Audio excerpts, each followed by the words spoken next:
আগের দিন গোলকের যে সূত্রগুলো ছিল সেগুলো হলো, আর প্রথম অঙ্কটা হয়েছিল, তাই তো? হ্যাঁ, প্রথম অঙ্কটা অনেকটা সহজ, পরীক্ষায় অতটাও ইজি দেবে না। পেছনের যে অঙ্কগুলো আছে ভালো করে পড়ে বুঝতে হবে যে কোন ফর্মুলাটা কাজে লাগবে, ঠিক আছে? বুঝতে পারলে? ভালো করে জিনিসটা পড়তে হবে। পড়ো, নাম্বার 2 একটা পড়ো। একটি চামড়ার বল তৈরি করতে প্রতি বর্গ সেমি 17.50 টাকা হিসেবে 431.2 টাকা লেগেছে। বলটির ব্যাসের দৈর্ঘ্য হিসেব করে। হ্যাঁ, তাহলে একটা চামড়ার বল তৈরি করতে, তাহলে একটা চামড়ার বল। এবার এখানের মধ্যে কি করে একটা ম্যাথস পড়ে বুঝবে যে কোন ফর্মুলা আছে। তাহলে বলেছে প্রতি বর্গ সেমি হিসাবে এত টাকা লেগেছে, ঠিক আছে? প্রতি বর্গ সেমি 17 টাকা 50 পয়সা, ঠিক আছে? আচ্ছা, তাহলে 17.50 টাকা ইকুয়াল টু 1 বর্গ সেমি, মানে সেন্টিমিটার স্কোয়ারের জন্য লেগেছে, তাই তো? হ্যাঁ, যেরকম করে টোটাল কত খরচ হয়েছে? 431 টাকা 20 পয়সা। আচ্ছা, প্রতি বর্গ সেমি লেগেছে। এই বর্গ সেমি কিসের একক হয়? আয়তনের তো একক না, আয়তনের তো ঘন সেন্টিমিটার হয়। তাহলে সমগ্র তলের ক্ষেত্রফলের একক হয়, কারণ এখানে পুরো গোল চামড়ার বল তৈরি করার কথা আছে, মানে গোলক। তাহলে সমগ্র তলের ক্ষেত্রফল, তাহলে তোমার কি করতে হবে? সমগ্র তলের ক্ষেত্রফলের সূত্র বার করতে হবে। সেটা কি? 4 পাই আর স্কয়ার।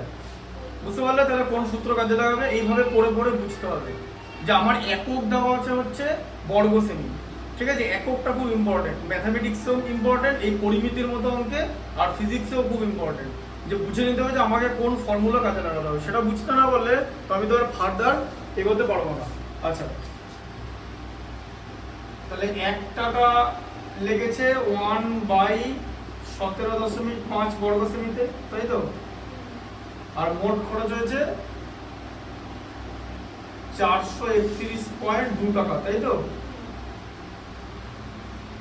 ইকুয়াল টু 431.2 বাই 17.5, ঠিক আছে? কত সেমি স্কয়ার আছে, তাই তো? এই ইউনিটটা থেকে যাবে। আচ্ছা, তাহলে বুঝতে পারলে? আমাকে বার করতে হবে যে ওর মধ্যে মানে কতটা সমগ্র তলের ক্ষেত্রফল লেগেছে। এই যে যেটা ভাগ করে পাবো সেটাই হচ্ছে সমগ্র তলের ক্ষেত্রফল, ঠিক আছে? বুঝতে পারলে ব্যাপারটা? যে 17.5 টাকা লেগেছে 1 বর্গ সেমির জন্য, ঠিক আছে? তাহলে 1 টাকা লেগেছে এত বর্গ সেমির জন্য, 1/17.5 কম লাগবে 1 টাকা। আবার এখান থেকে 1 থেকে বেড়ে 431 হলো, ঐকিক নিয়মে বাড়লে গুণ হয়, ওটা উপরে চলে যাবে, ঠিক আছে? এবার তোমাকে কি করতে হবে? দশমিক ওঠাতে হবে। এখানে দশমিকের পরে একটা ঘর, এখানে দশমিকের পরে একটা ঘর, তাহলে এটা কি হবে?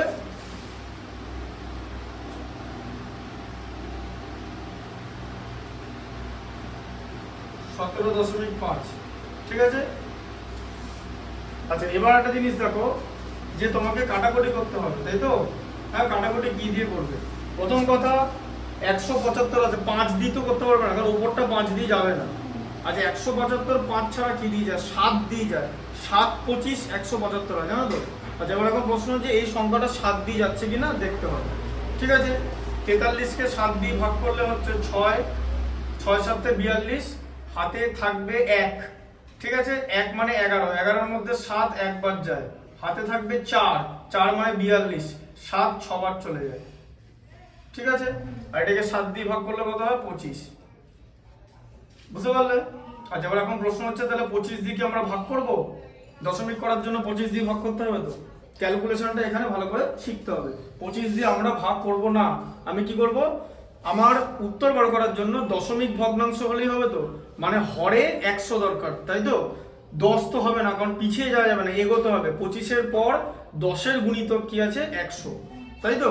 তাহলে 25-কে কি দিয়ে গুণ করলে 100 হয়? 25-কে 4 দিয়ে গুণ করলে 100। এই জায়গাটা দেখো, তাকে 4 দিয়ে 4 দিয়ে গুণ করতে হবে, 600-কে 4 দিয়ে 2400, 16-কে 4 দিয়ে 64, তাহলে 2464 ভাজিতক 100, তাহলে এটা কত হলো? 24.64, মানে 6 সেন্টিমিটার স্কয়ার। ওর মধ্যে যা আছে চামড়া, এত চামড়া আছে, তাহলে বলটার ব্যাসের দৈর্ঘ্য, তাহলে এটা হচ্ছে চামড়ার ক্ষেত্রফল, তাই তো? কত চামড়া আছে। এবার এটা তাহলে কি সমগ্র তলের ক্ষেত্রফল, এটা কারণ পুরোটাই চামড়া দিয়ে বানিয়েছে, ঠিক আছে। আচ্ছা তাহলে এবারে ব্যাসার্ধ হচ্ছে আর, মানে রেডিয়াস ব্যাসার্ধ আর ধরা হলো, ঠিক আছে। আচ্ছা তাহলে কি হবে 4 পাই আর স্কয়ার ইকুয়াল টু 24.64। আচ্ছা এবার দেখো 4 ইন্টু 22/7 পাই আর স্কয়ার মানে, ঠিক আছে, পাই এর ভ্যালুটা বসিয়ে দিলাম। আচ্ছা এটাকে আমি লিখলাম 2464 ভাজিত 100 করে দিলাম। আচ্ছা 100 কেন করবো একটু পরে বুঝতে পারবে। দেখো এবারে 22/7 আর স্কয়ার ইকুয়াল টু কত, এই 4টা গুণ ছিল তো, সেই 4টাকে বাঁ দিক ডান দিকে পাঠিয়ে দাও 1/4 করে, তাই তো, হ্যাঁ। আচ্ছা 1/4 করে পাঠালে কি হবে, 24কে 6 দিয়ে ভাগ করলে এই যে 4 দিয়ে করে 616 হবে তো, এরকম হবে তো, সে আগেরটাই তো হয়ে যাবে, 4 দিয়ে গুণ করেছি তাই এটা হয়েছে, তাহলে 4 দিয়ে ভাগ করে দিলেই হবে, হ্যাঁ, তাই তো। আচ্ছা এবার দেখো তাহলে আর স্কয়ার ইকুয়াল টু কত হবে, আর স্কয়ার ইকুয়াল টু হবে 616 ভাজিত 100 ইন্টু কি হবে 22 এর 7 আছে তো 7 এর 22 হয়ে যাবে তো। আচ্ছা এবার দেখো 22 কে 2 দিয়ে তো ভাগ করলে 11 হয়, তাই তো, একে 2 দিয়ে ভাগ করলে কত হয় 308, তাই তো, তাহলে 308 ইন্টু 7 বাই তোমার 11, তাই তো। 11 30-এর মধ্যে দুবার যায়, হাতে থাকছে 8, 88-এর মধ্যে 11 8 বার, 28 11 308 হয়, ঠিক আছে। আচ্ছা তাহলে এখানে কত হচ্ছে 28 ইন্টু 7 মানে 196/100 হচ্ছে তো, ঠিক আছে। আচ্ছা 100টা কেন রেখেছি, কারণ আমরা জানি এখানে 8 স্কয়ার আছে, মানে এদিকে কিছু একটা পূর্ণবর্গ সংখ্যা থাকবে, সেটা ছাড়া তো হবে না, পূর্ণবর্গ সংখ্যা, কারণ এখানটা তো 8 স্কয়ার আছে, ভালো করে বোঝো, প্রত্যেকটা জিনিসের সঙ্গে লিংক। আচ্ছা তাহলে আর ইকুয়াল টু কত, প্লাস মাইনাস √196/100। আচ্ছা 196 এর বর্গমূল কত হয় জানো, 14 হয়, ঠিক আছে, জানো তো, আর 100 এর বর্গমূল 10। আচ্ছা তাহলে কত হচ্ছে প্লাস মাইনাস 1.4। এবারে লিখবো যে are not equal to minus 1.4, কারণ এটা 0 থেকে কম, এখানে কোনো নেগেটিভ ভ্যালু হবে না, পরিমিতিতে কোনো কিছু নেগেটিভ হয় না। আচ্ছা তাহলে আর এবার তোমাকে ব্যাসার্ধ জিজ্ঞেস করেছে, ঠিক আছে।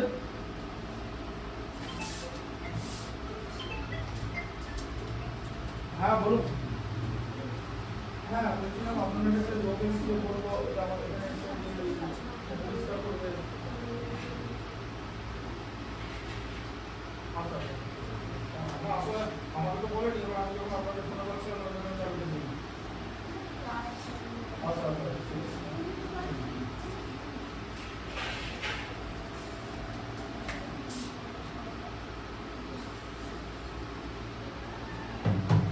ঠিক আছে। আচ্ছা তাহলে আবার কি করতে দিয়েছে, বলেছে যে বলটার ব্যাসের দৈর্ঘ্য স্যার 2r বলেছে, তাই তো, তাহলে 1.4 কে 2 দিয়ে গুণ করলে কত 2.8 সেন্টিমিটার, এটা হচ্ছে চামড়ার বলের ব্যাসের দৈর্ঘ্য, বোঝা গেল, হ্যাঁ। দেখো বুঝতে পেরেছো তো, কোন ফর্মুলা ইউজ করবে সেটা তোমাকে ভালো করে বুঝতে হবে, ম্যাথমেটিক্সটা পড়ে একক দেখে তোমার মধ্যে কিছু না কিছু ক্লু থাকবেই, ঠিক আছে, সেটাকে বুঝতে হবে। কোনো বড় অঙ্ক দেখলে তোমার মনে হয় যে অঙ্কটা এত বড়, ওটা পারবো না, এরকম ব্যাপারটা নয়, ওর মধ্যে কিছু না কিছু থাকবে, ওটা তোমাকে করার জন্য দিয়েছে। যারা অঙ্ক কোশ্চেনটা দিয়েছে, they want you to do the mathematics, they don't want you to leave the mathematics, তারা তোমাকে ছেড়ে আসতে বলার জন্য দেয়। তারা বলছে যে পুশ ইউর লিমিট, যে তোমার বুদ্ধিটাকে বাড়াও, বুঝতে পারলে, বুদ্ধিটাকে বাড়িয়ে এটা করতে হয়। বলো স্কুলে শর্টকাট মানে সেটা বেশি কালো বল, বিশাল ভারী বল, হাই ডেনসিটি বল, ঠিক আছে। ডেনসিটির ফর্মুলা জানো, ঘনত্বের ফর্মুলা কি ফিজিক্সে, মানে ঘনত্ব কি করে মাপে, কি দুটো জিনিস দেওয়া থাকলে তুমি কোনো জিনিসের ঘনত্ব মাপতে পারবে, পড়েছো ওটা, ভর বাই আয়তন, ঘনত্ব তাহলে ডেনসিটি, তাহলে মাস বাই ভলিউম। দেখো স্কুলে শর্টকাট খেলার জন্য যে বলটা ব্যবহার করা হয় তার ব্যাসের দৈর্ঘ্য 7 সেন্টিমিটার, ব্যাসের দৈর্ঘ্য বলছে, ব্যাস বলে দিয়েছে, তো যখনই ব্যাস বলে দেবে তোমাকে লিখতে হবে 2r ইকুয়াল টু 7 সেন্টিমিটার, তাহলে তুমি কি হবে r ইকুয়াল টু হচ্ছে 7/2 মানে 3.5 সেন্টিমিটার। ঠিক আছে, r এর ভ্যালু 3.5। আবার এরকম হয় কথা কথা r এর ভ্যালু 7/2 হিসাবে ব্যবহার করা, যদি কাটাকুটি করার জায়গা থাকে সেটা আমাকে তখন বুঝে লিখে নিতে হবে। আমি দু রকমই লিখবো। আচ্ছা, বলেছে বলটাতে কত ঘন সেমি লোহা আছে, মানে কি? বলটাতে কত ঘন সেমি লোহা আছে কথাটা মানে কি? ঘন সেমি কিসে রাখো? ঘন আয়তনে রাখো। বোঝা গেল? ওই জন্য বলছিলাম যে এককটা পড়ো। তাহলে কি বার করতে দিয়েছে তোমাকে? আয়তন বার করতে দিয়েছে। বোঝা গেল? আচ্ছা, কত ঘন সেমি লোহা আছে, তাহলে এখানে আয়তন হচ্ছে 4/3 পাই আর কিউব, তাই তো গোলকের আয়তন। আচ্ছা, মনে রাখবে 4/3 ইন্টু 22/7। আচ্ছা, এখানে কি লিখবো? আর এর মান 7/2 গণিতক 7/2 গণিতক 7/2। ঠিক আছে, ব্যাসের দৈর্ঘ্য 7 সেন্টিমিটার। হ্যাঁ, ঠিক আছে। আচ্ছা, এবার দেখো এটা তারপরে সেন্টিমিটার কিউব হবে, তাই তো? আচ্ছা, তাহলে এবার কি হবে? 7 একটা কেটে গেল। ঠিক আছে, দুটো 2 4-এর সময় কেটে গেল, 2 2 4। ঠিক আছে, একটা 2 22-এর সময় কেটে গেল 11। তাহলে উপরে কত আছে? 11 ইন্টু 49, তাই তো? 7 7 49 বাই 3। ঠিক আছে, আচ্ছা, তাহলে 49 কে 10 দিয়ে গুণ করলে কত? 490। ঠিক আছে, 11 দিয়ে গুণ করলে হচ্ছে 539। বুঝতে পারলে? 49 কে 10 দিয়ে গুণ করলে হচ্ছে 490, তার সঙ্গে একটা 49 যোগ করলে কত হয়? 539। তাকে আমি এবারে 3 দিয়ে ভাগ করব। ঠিক আছে, আচ্ছা 3 দিয়ে ভাগ করে দাও। 53। হ্যাঁ, তাহলে 3 কত যায়? 3 17 51। ঠিক আছে, হাতে থাকবে 2 29 এর মধ্যে 3 9 27। ঠিক আছে, হাতে থাকবে 2। তাহলে আমি কি লিখবো? আমি এটাও লিখে দিতে পারি যে 179 পূর্ণ 2/3 সেন্টিমিটার। ঠিক আছে, বা যদি আমি দশমিক ভগ্নাংশ করে দিই 179.67 সেন্টিমিটার। ঠিক আছে, বুঝতে পারলে? 2/3 মানে 10.67। ঠিক আছে, 179। এর অ্যানসারটা আবার দেখে নাও। একটা কাজ করো না, গোলক তো এখানে পড়া আছে, তুমি গোলকটা বার করো তো। গোলকটা ভেজের পরই গোলক আছে, বার করো। ভেজটা বার করো। এটা না, তাহলে ওদিকে যাবে, এখানে থাকবে, এখানে চলে আসে, পেছনে পিছিয়ে না, এই তো গোলক। ঠিক আছে, গোলকটা আমার প্রথম থেকেই করা আছে। ফটফট খেলার বল 180 বললো 2। ঠিক আছে, বোঝা গেল? বুঝতে পারলে কনসেপ্টটা? আচ্ছা, পরেরটা বলো। 28 সেমি দৈর্ঘ্যের ডায়াগনস্টিক নিরেট করে জলে সম্পূর্ণভাবে নিমজ্জিত করে যে কুইন্টালের অবস্থায় কতটা নির্ণয় করবে? তাহলে 28 সেমি দৈর্ঘ্যের ব্যাস বিশিষ্ট বলেছে। 28 সেমি দৈর্ঘ্যের ব্যাস। তাহলে আবার দেখো, এটা হচ্ছে ফোরেরটা। তাহলে 2r হচ্ছে 28, তাই তো? 28 সেন্টিমিটার। আচ্ছা, তাহলে এখান থেকে কি হবে? r ইকুয়াল টু কত হবে? 28/2 মানে 14 সেন্টিমিটার। ঠিক আছে, 14 সেন্টিমিটার। আচ্ছা, এবার এখন বলেছে কি বার করতে দিয়েছে? বলেছে যে 28 সেন্টিমিটার দৈর্ঘ্যের ব্যাস বিশিষ্ট একটি নিরেট গোলককে জলে নিমজ্জিত করলে।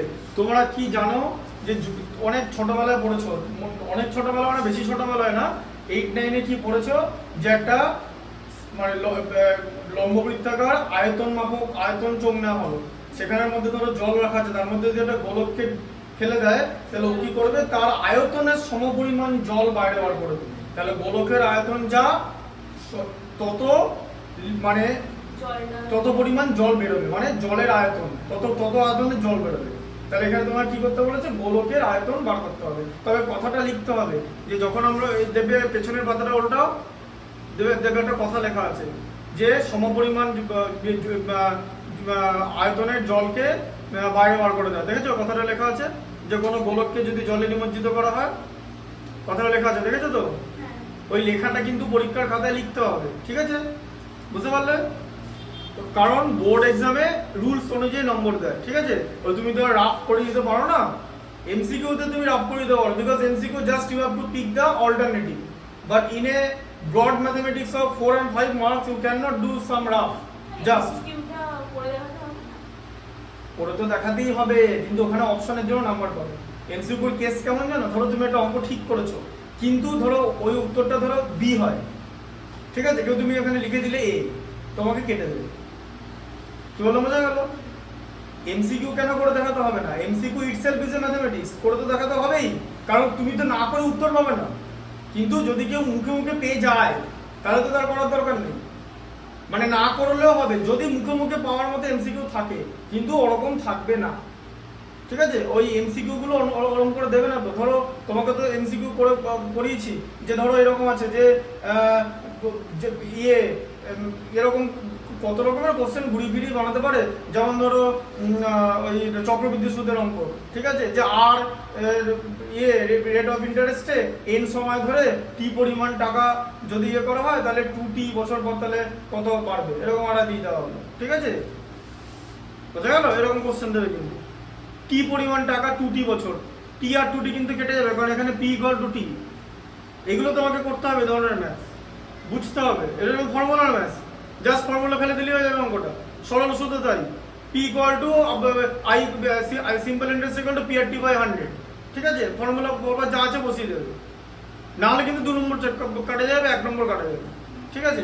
দেখো তাহলে এবার তোমার কি করতে বলেছে, আয়তন বার করতে বলেছে, তাহলে আয়তন কত হবে, 4/3 পাই আর কিউব। আচ্ছা, তার মানে কত হলো, 4/3, পাই এর মান হচ্ছে 22/7, আর এখানে 3 খানা 14 বসাতে হবে, তার কারণ হচ্ছে আর এর ভ্যালু 3 বার বসবে, আর কিউব আছে, একটা 7 গুণ হয়ে গেল 2 দিয়ে। আচ্ছা, আর ইউনিট হচ্ছে সেন্টিমিটার কিউব, ঠিক আছে? আচ্ছা, তাহলে এটা কত হবে, 4 কে 22 দিয়ে গুণ করলে 88, তাকে 2 দিয়ে গুণ করলে 176, আবার এখানে দুটো 14 গুণ করলে হচ্ছে 196, তাকে 3 দিয়ে ভাগ করতে হবে, ঠিক আছে? এবার ব্যাপারটা হচ্ছে তোমাকে তো আলটিমেটলি 196 কে 176 দিয়ে গুণ করতে হবে, তাই তো? এটা ছাড়া তো কোনো উপায় নেই। 6 6 36 এর 6 হয় থাকবে 3, 6 19 114, আর 3 এ 117, 7 6 42 এর 2, 7 6 42 এর 2 হাতে থাকবে 4, 7 19 133, আর 4 এ 137।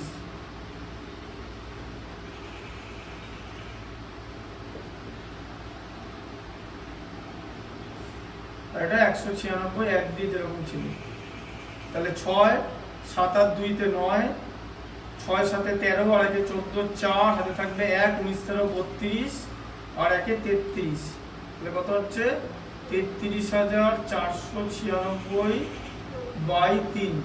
আচ্ছা, ঠিক আছে, তাহলে হচ্ছে তোমার 3 দিয়ে ভাগ করলে হচ্ছে 11,000, আর 11,165, 11,165 হয়, ঠিক আছে, ভাগ করলে পূর্ণ 1/3, এটা উত্তর আছে তো, সেন্টিমিটার কিউব, তাই তো? 11,498 2/3 কিউব,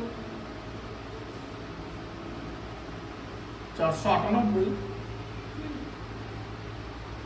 496 কে 3 দিয়ে 11,000, 3 16 48, 1 3 5 15, 165 না, দেখো উত্তরটা দেখো তো,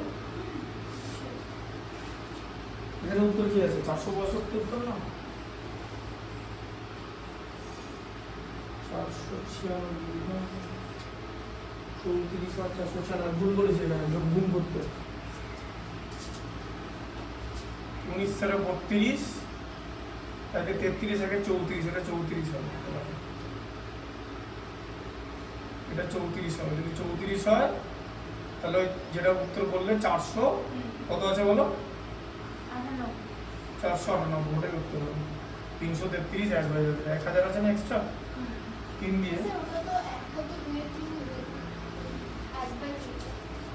498, হ্যাঁ ওটা 2/3 হয়ে যাবে, তাহলে 2/3 হয়ে যাবে। যাই হোক, এটা করে নিতে পারবে তো, এখানে ভুল করবে না, ভালো করে দেখবে, এটা একটা দেখিনি, ওই পড়াতে পড়াতে যাওয়া হয়, দেখি খেয়াল থাকেনি, এটা একটা এখানে আছে, 19 13 32, আগে 33, আর আগে 34, ঠিক আছে, বুঝতে পারলে?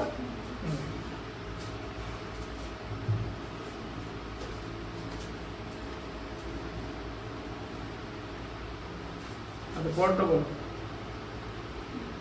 কোনো গোলাকার গ্যাস বেলুন খোলাবার সময় তার ব্যাসার্ধের দৈর্ঘ্য 7 সেমি 21 সেমি হলে এরকম স্তম্ভের পরে সমগ্র ক্ষেত্রফলের অনুপাত হিসাব করো।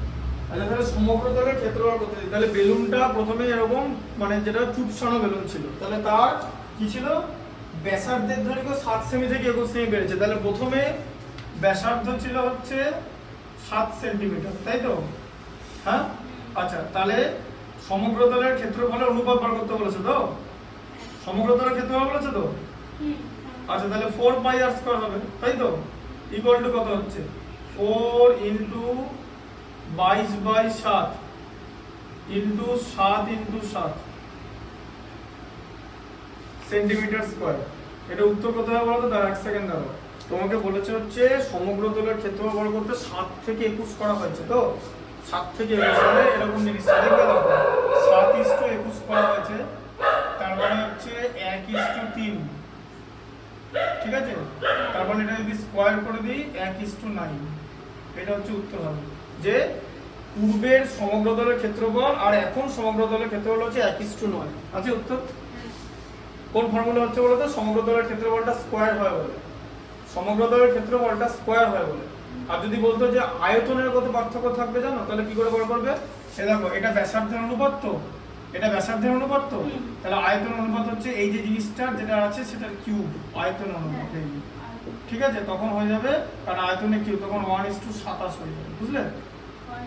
মানে কোনো জিনিসকে 3 গুণ বাড়ালে তার আয়তন 27 গুণ বাড়ে, বুঝলে? তাই তো 7 থেকে 21 করা হচ্ছে মানে 3 গুণ বাড়ছে।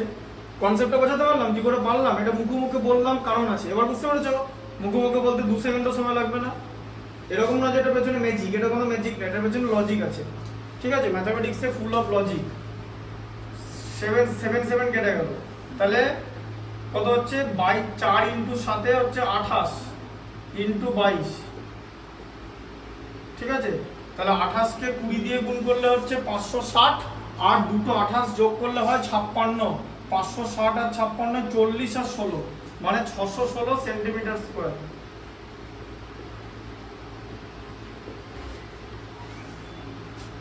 ঠিক আছে, 616 সেন্টিমিটার স্কয়ার। আচ্ছা, আবার এখানে তাহলে বলেছে r ইকুয়াল টু 21 সেন্টিমিটার, তাই তো? আচ্ছা, তাহলে 4 পাই r স্কয়ার কত হবে? 4 ইন্টু 22/7 ইন্টু r স্কয়ার মানে 21 ইন্টু 21, 7 3 21। আচ্ছা, তাহলে এখানে কত হচ্ছে? 4/22 88 ইন্টু 3 21 63, ঠিক আছে? আচ্ছা, 88 কে 6 দিয়ে 88 ইন্টু 63 করে নাও, সব থেকে ভালো হবে। 88 ইন্টু 63, 3 88 কত হয়? 264, 6 88 কত হয়? 528। কি করে বললাম বলতো তাড়াতাড়ি?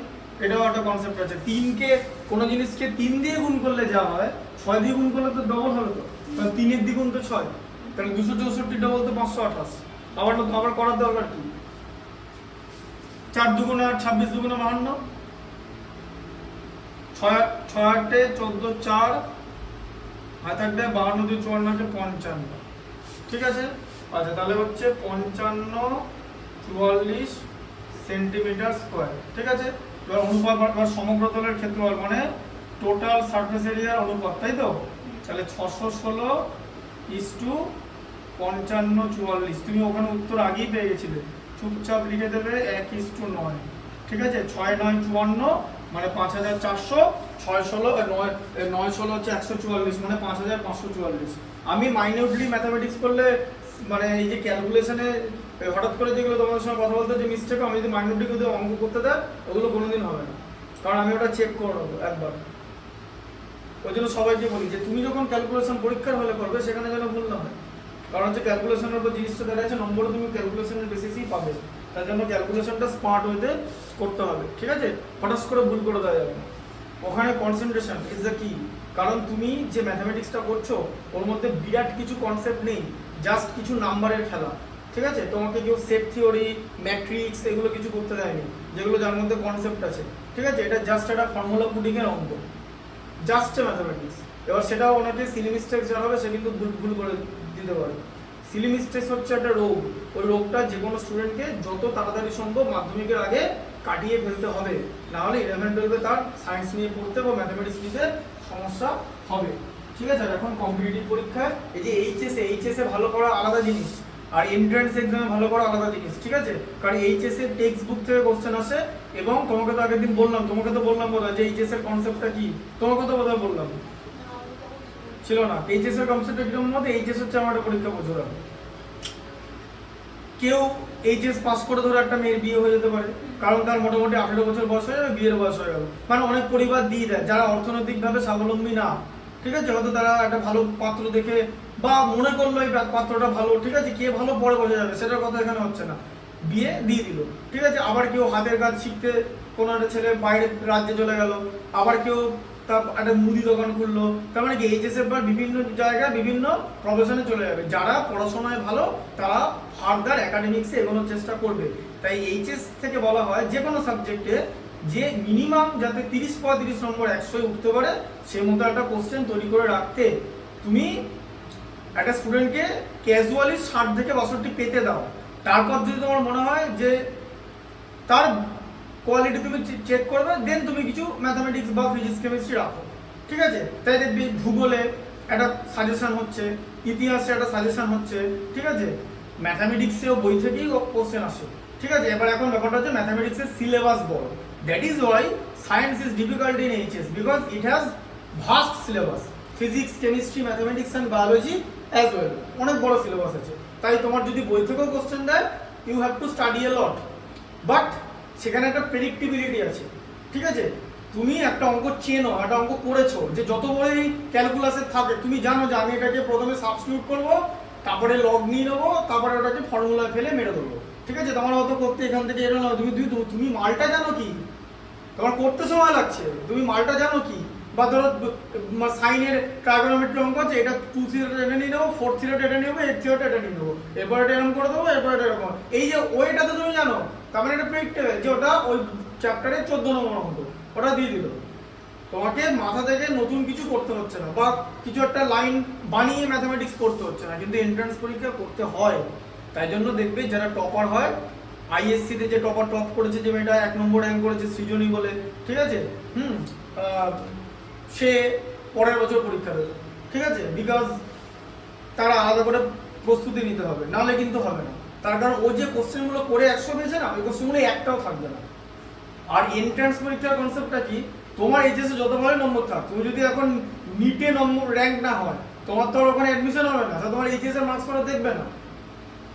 ধরো কোনো একটা স্টুডেন্ট বায়োলজিতে 100 পেলো, আর কেউ বায়োলজিতে 75 পেলো, ধরো নিটে তার ভালো র্যাঙ্ক পেলো, ঠিক আছে, তাহলে কিন্তু তার চান্স হয়ে যাবে। এখন বলবে এটা হওয়ার সম্ভাবনা কি বেশি না কম, সে দেখো যে নিটের জন্য বলবে সে বায়োলজিতে এইচএসে 75 পাবে না, তার কাছে এইচএসটা তখন জলভাস। আমি জাস্ট বলছি যে এন্ট্রান্স এক্সামে র্যাঙ্ক হচ্ছে আলটিমেট জিনিস। যারা এন্ট্রান্স এক্সাম দিতে চায় সেখানে এইচএস এর মার্কসটা দেখা হবে না। এইচএস এর মার্কস হচ্ছে কিছু কিছু কলেজ যেখানে মানে ওই মার্কশিট বেসড অ্যাডমিশন হয়, যে মাধ্যমিকের নম্বরকে অর্ধেক করলো, এইচএস এর নম্বরকে অর্ধেক করলো, দিয়ে একটা এরকম বানালো ছক। ঠিক আছে, সেই ছকে যারা যারা আসছে, কাট অফ যারা যারা বেরোচ্ছে, তারা ডিরেক্টলি অ্যাডমিশন পাবে। So that is the scenario is different for entrance exam. হচ্ছে এন্ট্রান্সের র্যাঙ্ক ইজ ইম্পর্টেন্ট, যা অল ইন্ডিয়া র্যাঙ্ক থাকবে সে মতো তুমি পাবে। বোঝা গেল ব্যাপারটা? তাই ভালো করে জিনিসটা বুঝতে হবে, সিলি মিস্টেক্স করা যাবে না। সিলি মিস্টেক্সের কনসেপ্ট, তুমি একটা অঙ্ক জানো তো, তুমি একটা নম্বর আর্ন করা নম্বর, তুমি একটা নাম্বার একটা ভালো নম্বর দিয়ে আসছো। ঠিক আছে, আচ্ছা, তারপরে দেখো 6 এরটা দেখো কি লেখা আছে, পড়ো। অর্ধগোলাকৃতি একটি বাড়ি তৈরি করতে 127 2/7 বর্গ 127 গুণ 2/7 বর্গমিটার কাঠ লেগেছে।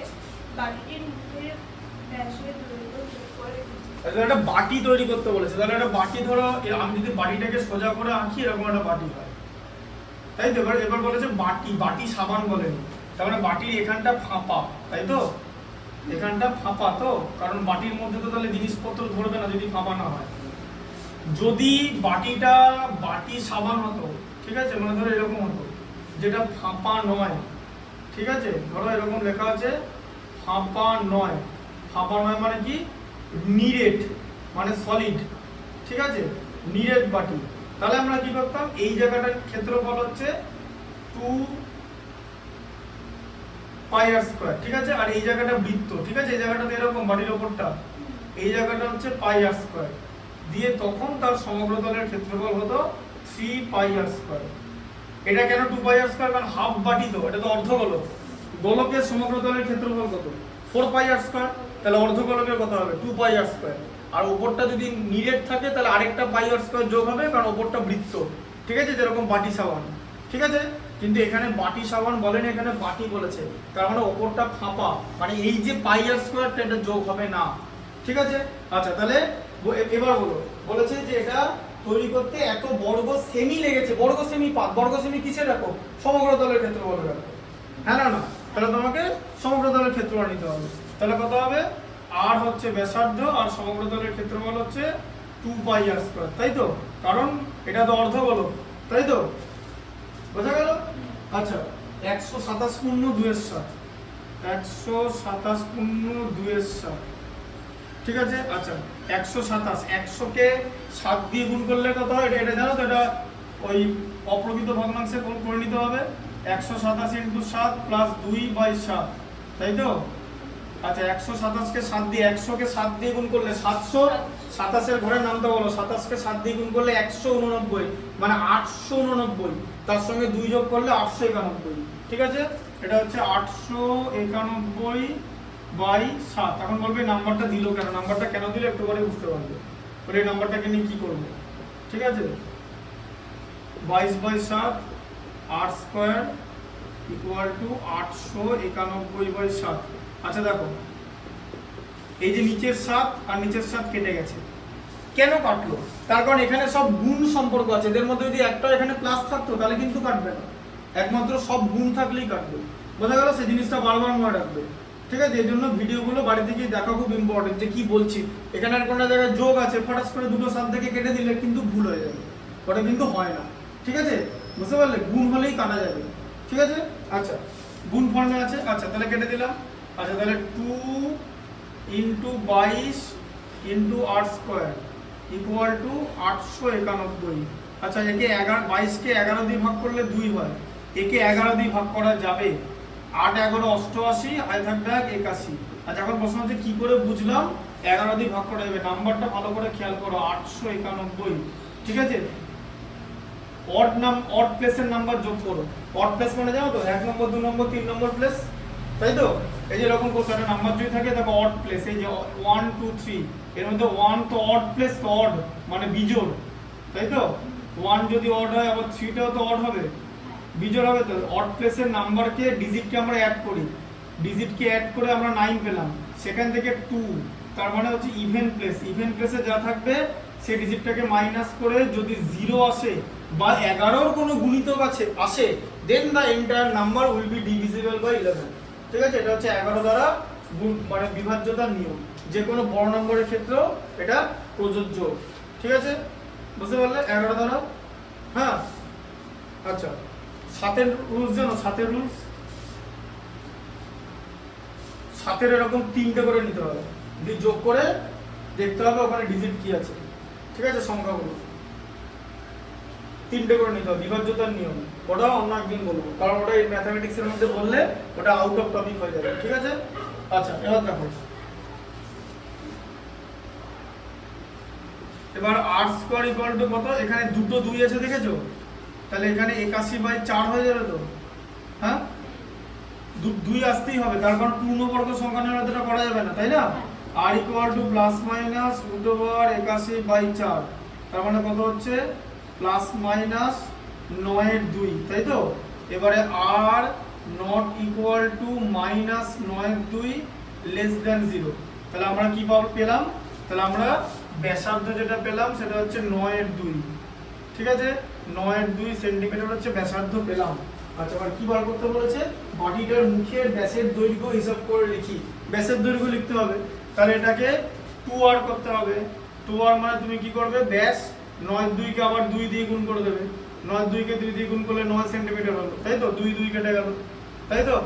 তাহলে হ্যাঁ, বুঝতে পারলে?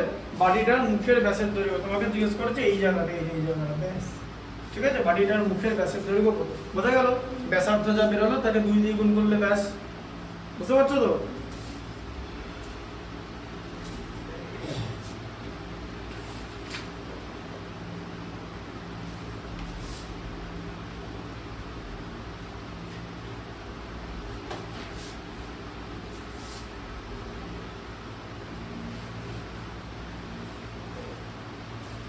বলো 7 বলো। একটি নিরেট লোহার গোলার ব্যাসার্ধের দৈর্ঘ্য 2.1 সেমি। ওই গোলাটিতে কত ঘন সেমি লোহা আছে তা হিসেব করে লিখি। ওই লোহার গোলার বহরের ক্ষেত্রফল নির্ণয়। তাহলে ব্যাসার্ধের দৈর্ঘ্য 2.1 সেন্টিমিটার, তাই তো? তাহলে ব্যাসার্ধ হচ্ছে আর, সেটা হচ্ছে 2.1 সেন্টিমিটার, তাই তো? আচ্ছা, এটাকে আমি লিখতে পারি 21/10, লিখতে পারি তো? দশমিকের পর একটা ঘর আছে বলে। হ্যাঁ, আচ্ছা, এটা ব্যাসার্ধ দিচ্ছে একটা নিরেট লোহার গোলা। তাহলে কত ঘন সেমি লোহা আছে? ঘন সেমি কিসে রাখো? ঘন সেমি আয়তনে। তাহলে আয়তন বার করতে হবে, ঠিক আছে? আচ্ছা, তাহলে কি বার করবে? 4/3 পাই আর কিউব, তাই তো? আয়তনের ফর্মুলা V = আয়তন, V ফর ভলিউম। তাহলে 4/3 ইন্টু 22/7, ঠিক আছে? আর আর এর ভ্যালু হচ্ছে 21/10, এটা 3 বার লিখবে। 21/10, এটা 21/10। আচ্ছা, এর মধ্যে 3 7 21, একটা 21 বেরিয়ে গেল, তাই তো? ঠিক আছে? আচ্ছা, এবারে দেখো 4/22 হচ্ছে 88।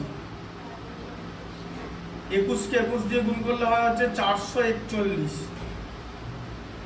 আর এখানে নিচে থাকবে 1000, তাই তো? 3টে 0 থাকছে, একটা তো কাটেনি। আচ্ছা, তাহলে 441 ইন্টু 88 করতে হবে। 8 একে 8, ঠিক আছে?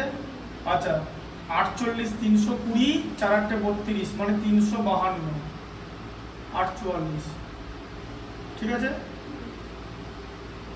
আবার 8 দিয়েছে তো, এটাই লিখে দেবো 8 2 5 3, তাই তো? দুবার গুণ করার দরকার নেই। আচ্ছা, তাহলে এখানে 8 8 আর 2 10 এর 0, হাতে থাকবে 1, 353, 35 388। আচ্ছা, তাহলে কত হলো? 38,808। তাকে যদি 1000 দিয়ে ভাগ করে দিই, 38.808 ঘন সেন্টিমিটার লোহা আছে, তাই তো? এটাই অ্যান্সার, এটাই অ্যান্সার, ঘন সেন্টিমিটার লোহা আছে। আর বলেছে বক্রতলের ক্ষেত্রফল নির্ণয় করি। বক্রতলের ক্ষেত্রফল কি? পাই আর 4/r করে। বক্রতল মানে গোলকের তো পুরোটাই সমগ্রতল, আর গোলকের পুরোটাই বক্রতল, যা সমগ্রতল তাই বক্রতল গোলকের, ঠিক আছে? তো তোমাকে 4πr² বার করতে হবে বক্রতলের ক্ষেত্রফল, বা কার্ভ সারফেস এরিয়া। গোলকের যা কার্ভ সারফেস এরিয়া আর টোটাল সারফেস এরিয়া একই। সারফেস এরিয়া মানে পৃষ্ঠতল, বক্রতল বলতে পারো, ঠিক আছে? আচ্ছা, 4πr², ঠিক আছে? আচ্ছা, তাহলে 4 ইন্টু 22/7 ইন্টু 8² মানে 21/10 ইন্টু 21/10, আর ইউনিট হচ্ছে সেন্টিমিটার স্কোয়ার, সেন্টিমিটার স্কোয়ার। আচ্ছা, তাহলে এটা কত হলো? আচ্ছা, 7 3 21 কেটে গেল। তাহলে এখানে 4 ইন্টু 22 88, 3 ইন্টু 21 63, 88 ইন্টু 63/100। আচ্ছা, 88 কে 63 দিয়ে গুণ করলে কত হবে? ঠিক আছে, 88 ইন্টু 63, 3 88 হচ্ছে 264, আর 6 88 হচ্ছে 528, ঠিক আছে? আচ্ছা, 4 528 আর 26 554। আচ্ছা, তাহলে এটা কত হলো? 55/44, তার মানে কি হবে? 55.44 সেন্টিমিটার স্কোয়ার হচ্ছে এর সমগ্রতলের ক্ষেত্রফল, ঠিক আছে? বা পৃষ্ঠতলের ক্ষেত্রফল বা বক্রতলের ক্ষেত্রফল, ঠিক আছে? আচ্ছা, আরেকটা বড়। একটি নিরেট সীসার গোলকের ব্যাসের দৈর্ঘ্য 14 সেমি। এই গোলকটি গোলকে 3.5 সেমি দৈর্ঘ্যের ব্যাসার্ধে কতগুলো নিরেট গোলক তৈরি করা যাবে?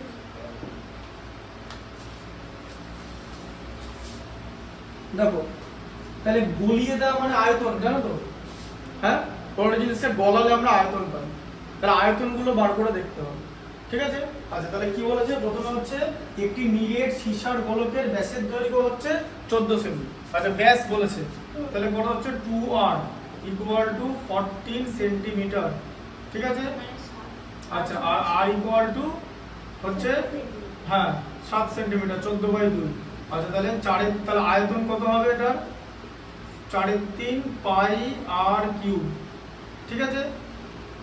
আচ্ছা, তাহলে 4/3 ইন্টু 22/7 ইন্টু 7 ইন্টু 7 ইন্টু 7, তাই তো? আচ্ছা, তাহলে একটা 7 কেটে গেল, 4/88, 7 7 49 বাই 3 সেন্টিমিটার কিউব। এটা হচ্ছে আয়তন, তাহলে এটা গলানো হচ্ছে। বলছে এটা গলিয়ে এরকম কটা 3.5 সেন্টিমিটার দৈর্ঘ্যের ব্যাসার্ধ, তাই তো? আবার আর এর ভ্যালু কত বলেছে? 3.5 সেন্টিমিটার দৈর্ঘ্যের ব্যাসার্ধ, ওটা ব্যাস বলে দিচ্ছে, ব্যাসার্ধ, তাই তো? আচ্ছা, তাহলে এর এক একটা ছোট গোলক, এটা ছোট গোলক তো, তাই তো? এটা বড় গোলক ছিল, বড় গোলককে গলিয়ে কতগুলো ছোট গোলক করা যাবে এটা তোমাকে জিজ্ঞেস করেছে, তাই তো? তাহলে ছোট গোলকের ব্যাসার্ধ এটা বলে দিয়েছে, তাহলে আয়তন কত?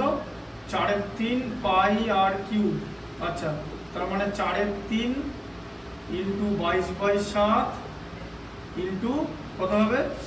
35/10 ইন্টু 35/10 ইন্টু 35/10, ঠিক আছে? আচ্ছা, তাহলে 7 5 35 কেটে গেল, 5 2 10 কেটে গেল, 2 2 4 কেটে গেল, ঠিক আছে? আবার 2 5 10 কেটে গেল, আবার 5 7 35 কেটে গেল, ঠিক আছে? তাহলে এখানে কত আছে? ওপরে দেখো, এখানে 22 আছে, 7 আছে, আর 35/10 আছে, আর তার সঙ্গে 3 আছে, ঠিক আছে? আবার 35কে 5 দিয়ে 7, 10কে 5 দিয়ে 2, 2 11 22, তাহলে কত হচ্ছে? 11 ইন্টু 77/3, তাই তো? সেন্টিমিটার কিউব, তাই তো? হ্যাঁ, এবার মনে করি যে এই বড় গোলককে গলিয়ে এটা ছোট গোলক তৈরি করা যাবে, হতে পারে তো? এখানা ছোট গোলক আমাকে জিজ্ঞেস করেছে কটা ছোট গোলক করা যাবে, তাই তো? তাহলে বড় গোলককে গলিয়ে আমি এখানা ছোট গোলক তৈরি করলাম, তাহলে এখানে আয়তন নষ্ট হয়নি। তাহলে এখানা ছোট গোলকের আয়তন আর বড় গোলকের আয়তন তো একই হবে। তাহলে একটা ছোট গোলকের আয়তন যদি এটা হয়, এখানে ছোট গোলকের আয়তন এটা হবে তো, এই ইনটু এটা, আচ্ছা, ইকুয়াল টু এটা হয়ে যাবে তো বড় গোলকের আয়তন, বুঝতে পারছো? এখানা ছোট গোলকের আয়তন আর বড় গোলকের আয়তন একই হবে। তাহলে একটা ছোট গোলকের আয়তন এটা, যেটা আমরা বার করলাম, তাহলে এটা ছোট গোলকের আয়তন কত? এ ইনটু এটা, ইকুয়াল টু বড় গোলকের আয়তন, ঠিক আছে? আচ্ছা, তাহলে ইকুয়াল টু 88 ইনটু 49/3 হলো। আচ্ছা, এবার দেখো, 3 3 কেটে গেল, 8 11 88, ঠিক আছে? আর তোমার 8 11 88 হচ্ছে, এখানে 77 আছে, 8 11 88, আচ্ছা, 7 দিয়ে ভাগ করলে হচ্ছে 11, আর 7 দিয়ে ভাগ করলে হচ্ছে 7, এটা ঠিক বার করেছি, দেখো তো? 4 ইন্টু 22 88, 7 ইন্টু 7 49, 88/49 বেরিয়েছিল এটা।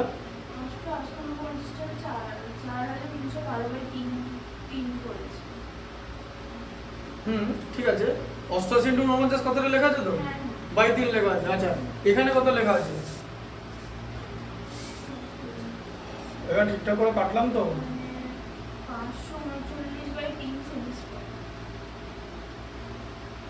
539/3, এটা তো বেড়ে যাচ্ছে। এই দেখেছো কথা ভুল করেছে, দেখো 11 ইন্টু 49 করেছি, 7 7 49 হবে। এ দেখো 11 ইন্টু 7 ইন্টু 7 49, দেখেছো? তাই বলি, তাহলে এটা হয়ে গেল হচ্ছে 49, এ দেখো, ঠিক আছে?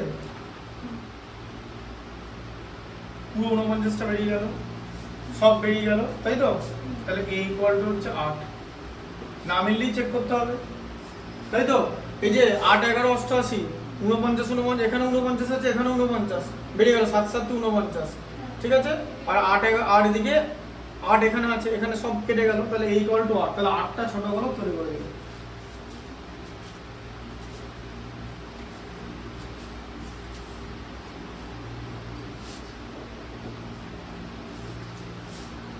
এই হিসাবের জন্যই গন্ডগোল হয় সব জায়গায়, ওই জন্য ট্রাইগোনোমেট্রি সবচেয়ে ভালো। সব প্রুফ আছে, তোমার ওখানে মান দেখতে হবে না, প্রুফটা দেখলেই হয়ে যাবে। ট্রাইগোনোমেট্রি সব হচ্ছে প্রুফ, যেটা ইকুয়াল টু এটা প্রুফ করো, মধ্যে কোনো মানের কোনো সিন নেই, তাই ভুল হওয়ার চান্স নেই, আইদার তুমি পারবে অর তুমি পারবে না। নটটা হবে তো দেখো, তাহলে 3 সেন্টিমিটার দৈর্ঘ্যের ব্যাসার্ধের 3টি নিরেট তামার গোলক গলিয়ে একটি নিরেট বড় গোলক তৈরি করো, বড় গোলকের ব্যাসার্ধ কত হবে? তাহলে প্রথমে আর নিতে হবে 3 সেন্টিমিটার, তাই তো? তাহলে আয়তন কত হবে? গোল গলানো মানে তো আয়তন 4/3 পাই আর কিউব, কত হচ্ছে তাহলে? 4/3 ইন্টু 22/7 ইন্টু 27, 3 এর কিউব মানে যে 3 9 কেটে গেল, তাই তো? তাহলে তোমার 88 ইন্টু 9/7 সেন্টিমিটার কিউব, এটা একটা হলো। আচ্ছা, আবার বলেছে আর এর মান হচ্ছে 4 সেন্টিমিটার, তাই তো? আচ্ছা, তাহলে কত হচ্ছে আয়তন? 4/3 পাই আর কিউব, পাই এর মান হচ্ছে 22/7 আর কিউব হচ্ছে 64, তাই তো? 4 এর কিউব, 4 ইন্টু 4 ইন্টু 4, 4 4 এ 16, 4 16 64, ঠিক আছে? আচ্ছা, এবার এটার সঙ্গে এটা কাটাকুটি যায় না, সেন্টিমিটার কিউব, এটা কত হলো আবার?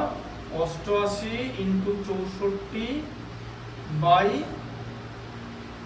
21 সেন্টিমিটার কিউব, ঠিক আছে? আচ্ছা, তারপর আবার আছে হচ্ছে আর এর মান হচ্ছে 5, তাই তো? হ্যাঁ,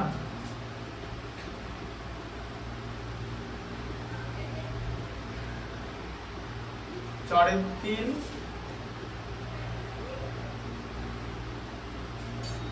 উত্তর 6 আছে তো? ব্যাসার্ধের দৈর্ঘ্য 6, তাই তো? কি করে বার করলাম জানো? 6 করে করে আমি অঙ্কটা মুখস্থ করেছি, বলি না। 3 এর কিউব, 4 এর কিউব আর 5 এর কিউব যোগ করো তো।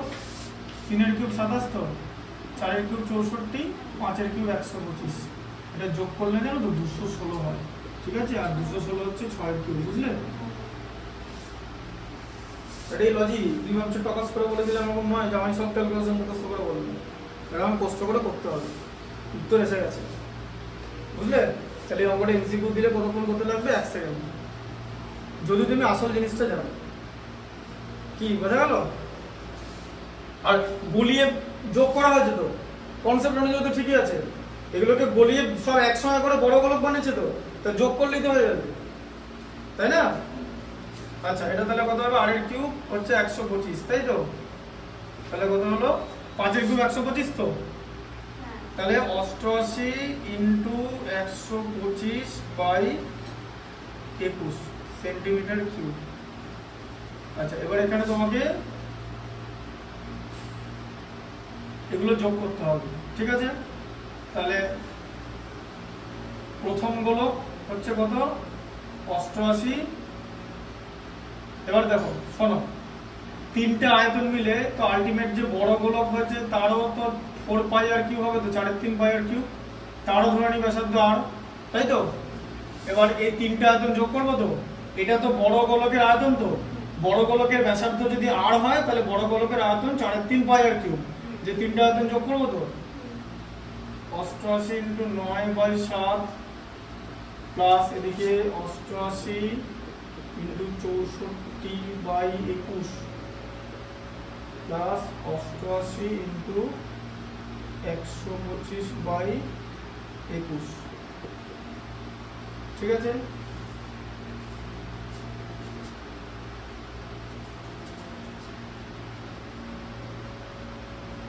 আচ্ছা, কি বলবো দেখবে? 22/7 তো, আর কিউব তো, এটা 21 করে দাও সবকটাকে। 7কে 21 করতে গেলে কি করতে হবে? 3 দিয়ে গুণ করতে হবে তো, এই 9টাকে 3 দিয়ে গুণ করে দাও, যে কোনো একটা গুণ করলেই তো হবে, হয়ে গেল তো এরকম। হ্যাঁ, এই যে 7 এর 9 ছিল, 27/21 করলাম, হলো তো? তুমি কি বলছো? আমি এখন সব এগুলো করে করে ভাগ ভাগ করে এগুলো করবো, করতে করতে সময় বেরিয়ে যাবে। যেটা দেখাচ্ছি সেটা দেখো, সেটা খাতাতেও না, হ্যাঁ খাতাতে দেখো ওরকম যোগ ফোগ করা আছে। এমনি করছিলাম ক্যালকুলেটর, কিছু না, ওটা হচ্ছে ক্যালকুলেটর দিয়ে মেরেছি, ঠিক আছে? খাতাতে করছিলাম তো রাত্রেবেলা বসে বসে, তখন তার বোর্ডে করতে ইচ্ছা হয়নি, খাতাতে ক্যালকুলেটর দিয়ে মেরে তাড়াতাড়ি গুছিয়ে দিয়েছি। কিন্তু যেটা তুমি বাস্তবে করতে পারবে না, খাতাতে দাও কিরকম করে করা আছে, যেটা দেখাচ্ছি সেটা খাতাতে করা আছে কি নাই? তো আলাদা আলাদা করে করা আছে, দিয়ে যোগ করে করা আছে। তো ওটা বাড়িতে ক্যালকুলেটর দিয়ে মেরেছি, কিন্তু তুমি তো রিয়েল লাইফে ক্যালকুলেটর ইউজ করতে পারবে না, ক্লাস 10 এ ক্যালকুলেটর ইউজ করা যায় না, তাই তোমাকে এটা দেখানো হচ্ছে, যেটা বোর্ডে খাতাতেও নাই, দেখে নাও মনে থাকবে, ঠিক আছে? না মনে থাকার কিচ্ছু নেই, এটা এখান থেকে দেখে নেয়, নাহলে ভিডিও দেখে নেবে। 7 কে 21 করলাম, 7 কে কি দিয়ে গুণ করলে 21 হয়? 3 দিয়ে। তাহলে হরকে যদি 3 দিয়ে গুণ করি, লবকেও 3 দিয়ে গুণ করতে হবে, যে কোনো একটাকে 3 দিয়ে গুণ করতে হবে, যে কোনো একটা না। 9টা কি করবে, তার কারণ আছে, 88টাকে করবে না, 9টা কি করবে? 3 9 27 হলো তো? আচ্ছা,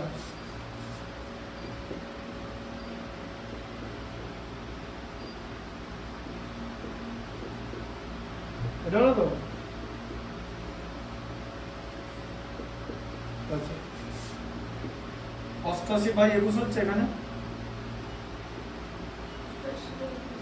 4/88 3 7 21 হচ্ছে তো? আচ্ছা, 88/21 এখান থেকে কমন নিয়ে নাও, কমন দেওয়া তো কি থাকবে? 27 উপরে 64 আর 125। আচ্ছা, আর কিউব ইকুয়াল টু 216, তাই তো? উড়ে গেল, এটা বুঝতে পেরেছ? হ্যাঁ, ঠিক আছে। তাহলে আর equal to cube root of 216, এখানে 3 লিখতে হবে, এটাকে আবার শুধু এরকম করে দিও না আবার, ঠিক আছে? এটা মানে কিন্তু স্কোয়ার, হ্যাঁ, কিউব লিখতে হবে। কত হচ্ছে? 6, ঠিক আছে? তাহলে বড় গোলকের ব্যাসার্ধ হচ্ছে 6। কনসেপ্ট বুঝতে পারলে কিরকম করে হলো? হ্যাঁ, এইটা শিখতে হবে, ঠিক আছে? বুঝতে পেরেছো? এরকম করে জিনিসটা বুঝতে হবে তোমাকে। শোনো, তোমাকে অঙ্কটা মাথায় নিয়ে বুঝতে হবে। আমার এখানে 88 আসছে, 88টা যদি বের করে দিতে পারি, তাহলে তো কেটে বের করে দিতে পারবা। নিচে 21 আছে, এখানেও 21 আছে, এখানে 21 আছে, এখানে একটা 7 ছিল, ওটাকে 3 দিয়ে গুণ করলে তো 21 পেয়ে যাবো, তাহলে এটাকে 27 করে দিই। তোমার উত্তর এখানে আছে, তাই না? এটা তো আগেই বের করে দিয়েছিলাম, বোঝা গেল? আমি যেরকম করে বোঝাই, এখানে যদি কেউ না বোঝে তাহলে চাপ হয়ে যাবে, তাহলে সে মানে এই জয়েন্ট টয়েন্টে কিছু অঙ্ক বুঝতে পারবে না। আমি একদম ডিটেলসে ভালো করে বোঝাই, আমি কেমন করে বোঝাই সেটা আমি জানি।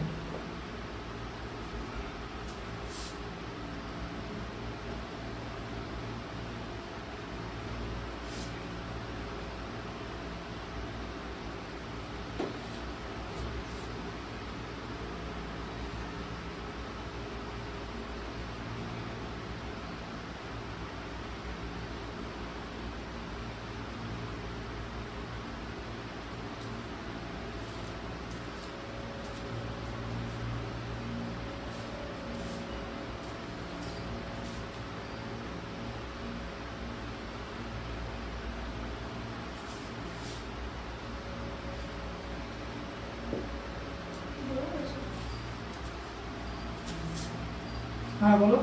একটি অর্ধগোলাকৃতি গম্বুজের ভূমিতলের ব্যাসের দৈর্ঘ্য 42 ডেসিমি। গম্বুজটির উপর রং করতে প্রতি বর্গমিটার 35,000 কত খরচ করবে? বোঝো গম্বুজ কিরকম হয় না? গম্বুজ হচ্ছে এরকম একটা হয়, গম্বুজ ধরো এরকম একটা গম্বুজ হয়, তাই তো? ডোম টাইপের, ডোম, DOM, ডোম মানে হচ্ছে গম্বুজ। এবার এইখানটা তো ব্যাস আছে, বুঝতে পেরেছো? এই জায়গাটা, তাই তো? হ্যাঁ, আচ্ছা, আর এখানটা তোমাকে করতে দিচ্ছি, তাহলে এই জায়গাটা উপরিতলিত রং করতে হবে। তার মানে তোমাকে কত রং করতে হবে? গম্বুজ রং করতে, তার মানে অর্ধগোলক তো। আর গম্বুজের নিচটা তো তুমি তো রং করতে পারবে না, নিচে তো তলায় কিছু না, গম্বুজটা তো এখানে রং করা আছে, নিচটা তো আর রং করতে পারবে না। তাহলে ওই পাই আর স্কোয়ারটা যেটা ছিল নিরেট, ওটা বাদ যাবে তো, তাহলে শুধু 2 পাই আর স্কোয়ার থাকবে তো। বাটি সাবানের যে বাটিটা, বাটি সাবানকে এরকম সোজা করলে গম্বুজের মতো দেখতে তো। বাটি সাবানের নিচটা তুমি দেখতে পাচ্ছ, রং করার সময় গম্বুজের নিচটা তুমি দেখতে পাবে না তো, থাকবে কি গম্বুজটা? তাহলে নিচটা দেখতে হবে না, তাহলে নিচের যে পাই আর স্কোয়ারটা হতো সেটা বাদ যাচ্ছে, তাহলে কত থাকবে? 2 পাই আর স্কোয়ার। তোমাকে বার করতে হবে এখানে 2 পাই আর স্কোয়ার, ঠিক আছে? এটা তোমাকে বার করতে হবে। আচ্ছা, এবার এখানে কি তোমার কাছে কি সূত্র কি দেওয়া আছে দেখো? ভূমিতলের ব্যাসের দৈর্ঘ্য 42 ডেসিমিটার আছে, 42 ডেসিমিটার। আচ্ছা, তাহলে ব্যাস মানে 2r হচ্ছে 42 ডেসিমিটার, DCM, ঠিক আছে? আচ্ছা, তাহলে r ইকুয়াল টু কত? 21 ডেসিমিটার হবে, তাই তো? আচ্ছা এখানে প্রতি বর্গ মিটার বলেছে, প্রতি বর্গ মিটার 35 টাকা হিসেবে করেছে, তাহলে ডেসিমিটারটাকে মিটার করতে হবে, দুখানা একক তো রাখা যাবে না, তাহলে ডেসিমিটারকে মিটার করতে হবে। ডেসিমিটারকে মিটার করতে গেলে আমরা কি করি, ডেসিমিটারকে 10 দিয়ে ভাগ করে দিই, তাই তো? ঠিক আছে, মিটার, কারণ মিটার উপরের দিকে আছে, তাই তো? তাহলে কত হলো, আর এর ভ্যালু 2.1 মিটার। ঠিক আছে, আচ্ছা এবার পাই আর স্কয়ার বার করো। 2 ইন্টু 22/7 ইন্টু আর স্কয়ার, আর স্কয়ার মানে যে 21 এর 10টাই দুবার লিখবে, 21 এর 10 ইন্টু 21 এর 10। ঠিক আছে, 3 7 21। ঠিক আছে, আচ্ছা 22 কে 2 দিয়ে গুণ করলে 44, 21 কে 3 দিয়ে গুণ করলে 63, তাকে আমি 100 দিয়ে ভাগ করব। ঠিক আছে, 63 ইন্টু 44, তাহলে 63 ইন্টু 44, 4 63 হয় হচ্ছে 252, আবার 4 63 252, 25 2 27, 27 আর এটা 2। ঠিক আছে, তাহলে 2772 বাই 100, তার মানে কত হলো 27.72 মিটার স্কয়ার, তাই তো? তাহলে এত বর্গ মিটার, তাহলে 1 বর্গ মিটার রং করার জন্য 35 টাকা খরচ হয়েছে, তাই তো? হ্যাঁ, তাহলে 27.72 বর্গ মিটার রং করতে কত খরচ হবে? এই 27.72 কে 35 দিয়ে গুণ করলে যা হয় তোমাকে লিখতে হবে তত টাকা। ঠিক আছে, 27.72 গুণিত 35, তাহলে 5 দুগুণে 10 শূন্য হয় থাকবে 1, 5 7 35 একে 36 এর 6 হয় থাকবে 3, 5 27 135 আর 3 138। ঠিক আছে, 3 দুগুণে 6, 3 7 21 এর 1 হয় থাকবে 2, 3 27 81 আর 2 83। ঠিক আছে, হ্যাঁ 0 6 6 12 2 হয় থাকবে 1, 1 1 2 8 10 0 হাতে থাকবে 1, 83 13 96 আর 1 97, দুটো দশমিক। ঠিক আছে, এটা উত্তর আছে তো? 970.2 আছে। হ্যাঁ, দেখো বড় বড় পাতা উল্টো দেখো কত আছে, 512 বছরটা ঠিক করে দেখো, ভুলে গেছে নাকি? উপরিত রং করতে প্রতি বর্গমিটার পর বছর করবো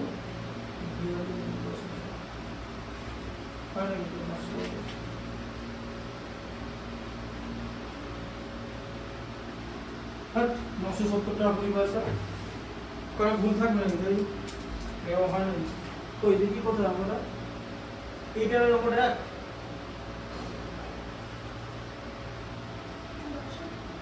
তো কি আছে, 10 টাকা থাকলে হয়ে যাবে। ওটা অন্য অঙ্ক, দেখি না অঙ্কটা পড়ো,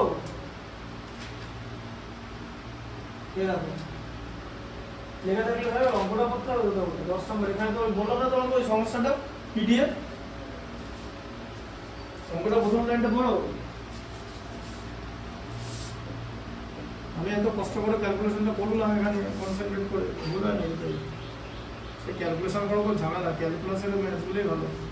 কনসেপ্ট বসাও, অঙ্ক করো, এই অ্যারিথমেটিকের ক্যালকুলেশন করা মানে যত বয়স হলো না ওরা সমস্যা হয়, জানো? অ্যাকচুয়ালি আমার বুদ্ধির অঙ্ক ডিভাইড আর জিওমেট্রি, এই এত বড় একটা ক্যালকুলেশন করা মানে টু মাচ ব্রেন ওখানে এফোর্ট দিতে হয়। বলো কি আছে? একই ধাতুর পাত থেকে তৈরি দুটি ফাঁকা গোলকের ব্যাসের দৈর্ঘ্য যথাক্রমে 21 সেমি এবং 17.5 সেমি। গোলক দুটি তৈরি করতে যে পরিমাণ পাত লেগেছে তা অনুভব নির্ণয় করো। ফাঁপা বলো, ঠিক আছে?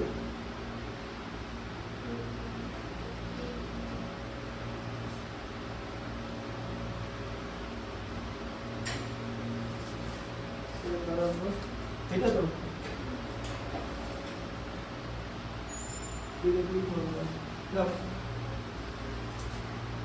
দেখো, তাহলে ফাঁপা গোলকের ব্যাসের দৈর্ঘ্য বলেছে, তাই তো?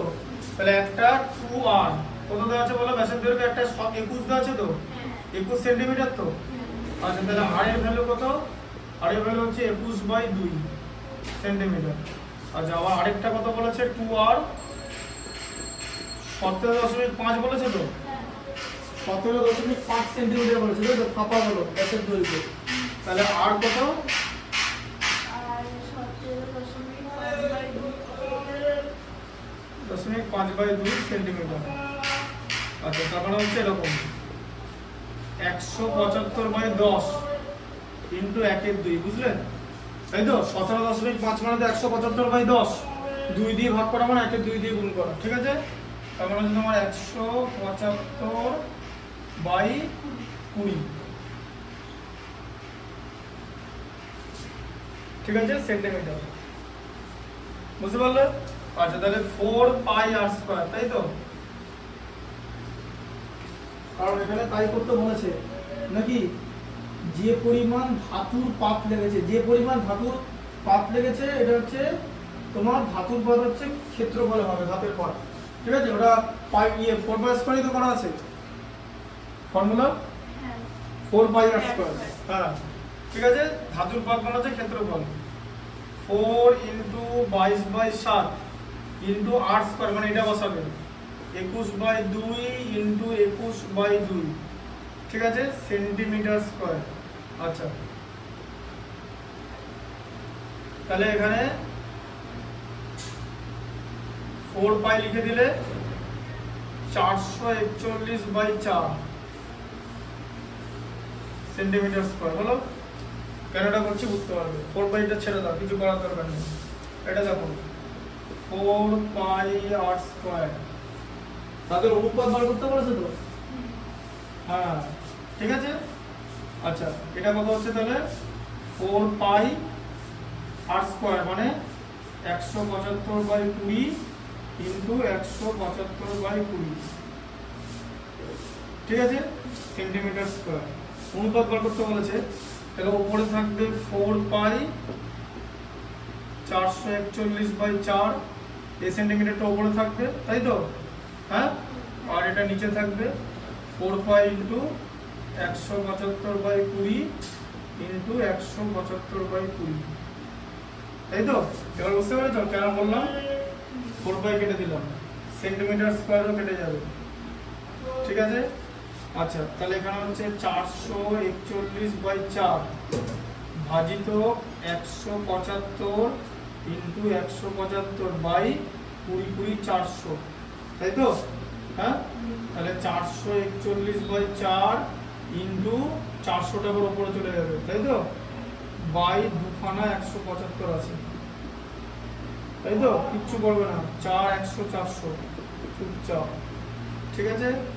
তাহলে 441 ইন্টু 100 বাই 175 ইন্টু 175। আচ্ছা 5 দিয়ে ভাগ করলে 20, 5 দিয়ে ভাগ করলে 35, 5 দিয়ে ভাগ করলে 4, 5 দিয়ে ভাগ করলে 7 হলো। আচ্ছা 441 ইন্টু 4 বাই 175 ইন্টু 7, ঠিক আছে। আচ্ছা 7 6 42, 7 1 2, 7 3 21, ঠিক আছে। আচ্ছা আবার 7 দিয়ে ভাগ করলে হচ্ছে 9, 7 দিয়ে ভাগ করলে 25, ঠিক আছে। তাহলে 9 ইন্টু 4 বাই 25, তাহলে কত হলো 36/25, তাই তো। তাহলে অনুপাত কত হলো 36:25। ক্যালকুলেশনটা বুঝতে পারলে? হ্যাঁ ঠিক আছে, কোনো ওখানে কিন্তু করবে না, গুণ করার দরকার নেই, বুঝলে? আমি কি করে বুঝলাম, বোঝা বুঝি কিছু নেই, এটা তো অনুপাত, এটা তো কেটে যাবে 4π, দুটোতে 4πr², তো তোমার তো 4πটা বেরিয়ে যাচ্ছে, যে বাকিটা হবে, ঠিক আছে, দুটো r² এর অনুপাত হবে, তাই তো। আলটিমেট সেটাই করলাম। কাটাকুটিটা কি করে করলাম বুঝতে পেরেছো? হ্যাঁ দেখে নাও কাটাকুটিটা, ঠিক আছে। এটা এরকম ছিল, দুটো 175 নিচে চলে যাবে, 400টা উপরে চলে এলো, 4 100 400, 100 আর 175 কাটলে তোমার 4 এর 7 হয়, 4 25 100, 7 25 175, তাই তো।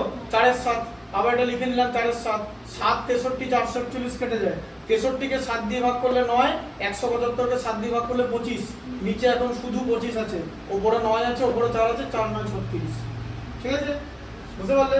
এবার তুমি তোমার মতো কাটাকুটি করবে, ঠিক আছে। কিন্তু এটাই সবথেকে ভালো ব্যাপার, হ্যাঁ।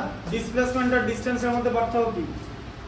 ডিসপ্লেসমেন্ট মানে হচ্ছে সরণ, ডিসটেন্স মানে কি দূরত্ব। সরণ আর দূরত্বের মধ্যে পার্থক্য কি বলো?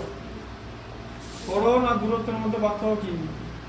ফিজিক্সটা বুঝতে হবে। ফিজিক্স মানে একটা চ্যাপ্টারের যে অঙ্ক এগুলো মুখস্থ করে নিলাম সেগুলো নয়। হ্যাঁ, ডিসপ্লেসমেন্ট বা সরণ আর দূরত্ব, দূরত্ব মানে হচ্ছে টোটাল ওয়েটা। ধরো এ থেকে বি আছে এরকম করে, এ আর বি, ধরো এরকম করতে করতে এরকম করে বি তে যাচ্ছে, ঠিক আছে? এইটা হচ্ছে এটা হচ্ছে দূরত্ব, আর সরণ মানে হচ্ছে স্ট্রেট যাবে, মানে লিস্ট পথ, ঠিক আছে? মানে shortest distance from A to B is the displacement, মানে সরণ। সরণের হচ্ছে মানে কি আছে, মান আর অভিমুখ দুটোই আছে, তাই সরণ হচ্ছে ভেক্টর রাশি আর দূরত্ব হচ্ছে স্কেলার রাশি, ঠিক আছে? আর সরণের আর দূরত্ব মাপার ফর্মুলা হলো কি কি বলো? একমাত্রিক গতি যেটা আছে, ওয়ান ডাইমেনশনাল মোশন, তাই তো? একমাত্রিক গতি পড়েছো তো? কি কি formula? s = ut + ½ at square পড়েছো মনে আছে? সরণের এটা এই ফর্মুলাটা কোথায় লাগে? যেখানে যে ত্বরণ হয়, ত্বরণ মানে a, ঠিক আছে? এ তো ত্বরণ, সেই ত্বরণটা কি থাকবে? ত্বরণটা ইউনিফর্ম থাকবে, মানে সমত্বরণ, ত্বরণ চেঞ্জ হবে না। সমত্বরণের জন্যই এই তিনটে ফর্মুলা যাবে। একটা হচ্ছে s = ut + ½ at square, v = u² + 2as, আর এটা হচ্ছে v = u + at। এই তিনটে হচ্ছে তোমার মানে ওয়ান ডাইমেনশনাল মোশনের ফর্মুলা, যেখানে অ্যাক্সেলারেশন উইল বি ইউনিফর্ম, মানে ত্বরণ। ত্বরণের এককে সময় কথাটা দুবার কেন ব্যবহার করা হয় বলতে পারবে? ত্বরণের একক কি? Metre per second square. Second square কেন ইউজ করা হয়?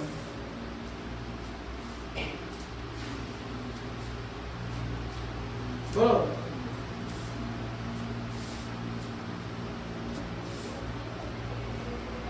দেখো এ মানে কি বলতো?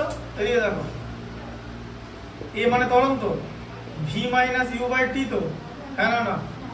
v মানে কি? ভেলোসিটি তো, শেষের ভেলোসিটি। আচ্ছা, ভেলোসিটি মানে যাই হোক, ধরো 20 metre per second square, ms⁻⁻1। এই যে মিটার পার সেকেন্ডকে এরকম লেখে ms⁻⁻1 তো লেখে, এটা উঠে গেল মিটার পার সেকেন্ড। কথাটা মানে কি? মিটারটা উপরে, সেকেন্ডটা নিচে উঠিয়ে দিলে তো মাইনাস হয়। এতে তো বলেছো ইন্ডিসেসে সব কাজে লাগবে একসঙ্গে, আমি আগেই বললাম, ঠিক আছে? আর ধরো এটা ধরো 10 মিটার পার সেকেন্ড, ঠিক আছে? এটা মানে একটা এই স্পিডে শুরু করেছিল, মানে এই ভেলোসিটিতে শুরু করেছিল, ভেলোসিটিতে শেষ করেছে, হতে পারে। আর টাইম ধরো 5 সেকেন্ড, তাই তো? এই সময়ের মধ্যে, ঠিক আছে? আচ্ছা, তাহলে এবার এটা অ্যান্সার করলে কি হয়? 10 মিটার পার সেকেন্ড হবে তো এটা অ্যান্সার।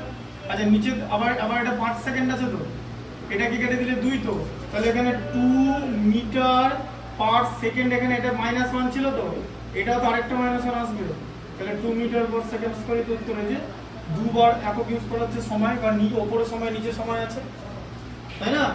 বুঝলে? সময় একক দুবার করা যে metre per second square use করা, এটা হচ্ছে ত্বরণের একক, মানে অ্যাক্সেলারেশনের একক। আমি কষ্ট করে ত্বরণ বলছি, আমি অনেক বছর ধরে ইংলিশ মিডিয়াম পড়তে অ্যাক্সেলারেশন, এগুলো ইংলিশ মিডিয়ামের জিনিসগুলো ভালো করে বুঝতে হবে। ত্বরণ, কারণ আলটিমেট তুমি যখন কোনো এন্ট্রান্স এক্সাম দেবে সেখানে তো বেঙ্গলি থাকবে না, তোমাকে ওই অ্যাক্সেলারেশনে বুঝতে হবে। এটা হচ্ছে ইনিশিয়াল ভেলোসিটি, এটা হচ্ছে ফাইনাল ভেলোসিটি বা টার্মিনাল ভেলোসিটি, এটা হচ্ছে টাইম টেকেন, ঠিক আছে?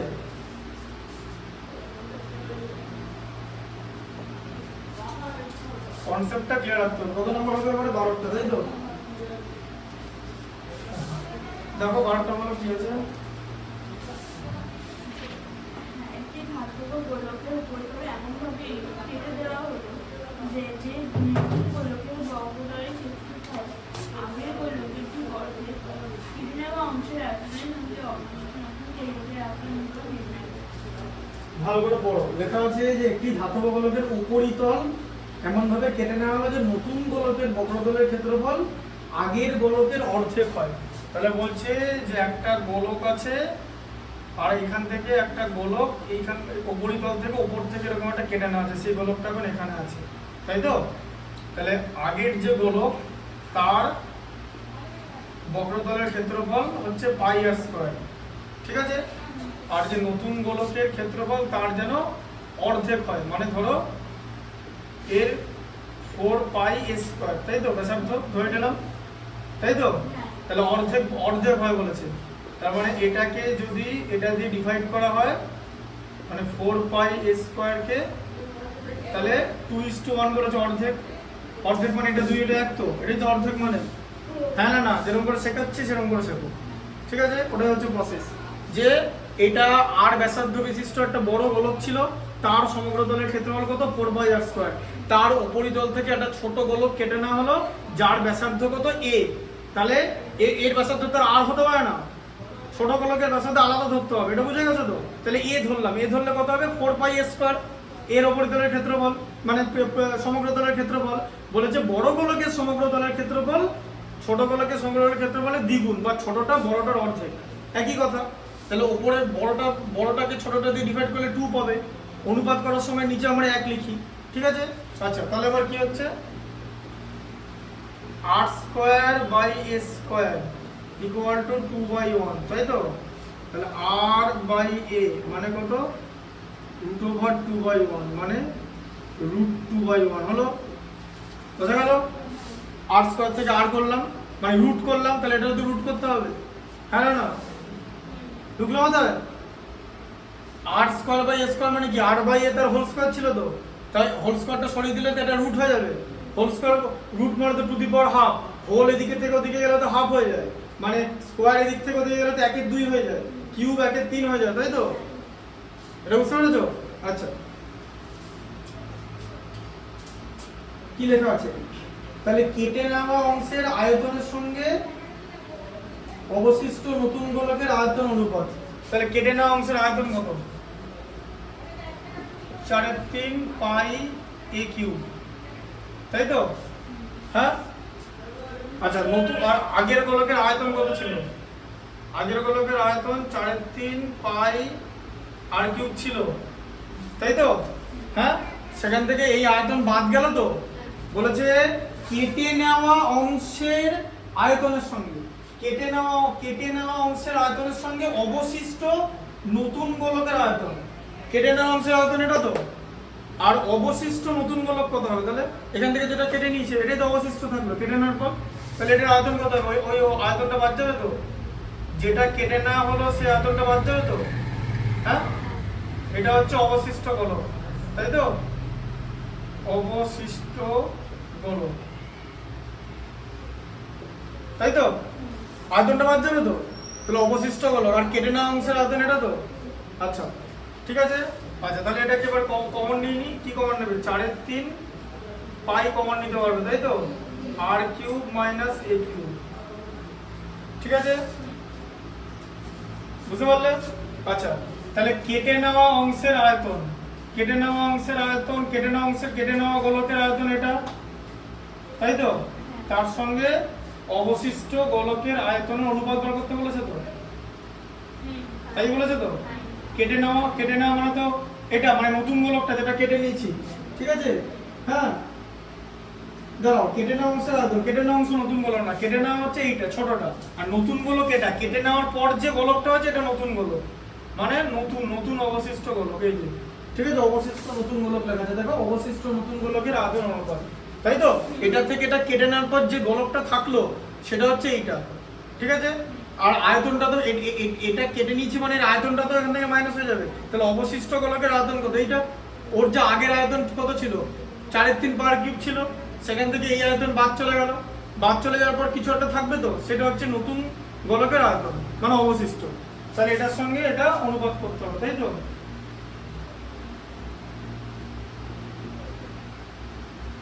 তাই তো?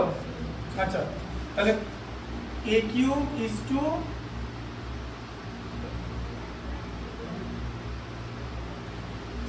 কেটে নেওয়া অংশ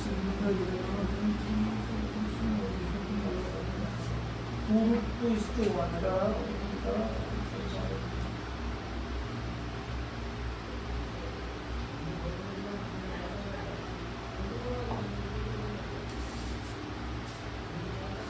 এরকম আছে, ঠিক আছে? a³/r³ - a³ তো, তাই তো?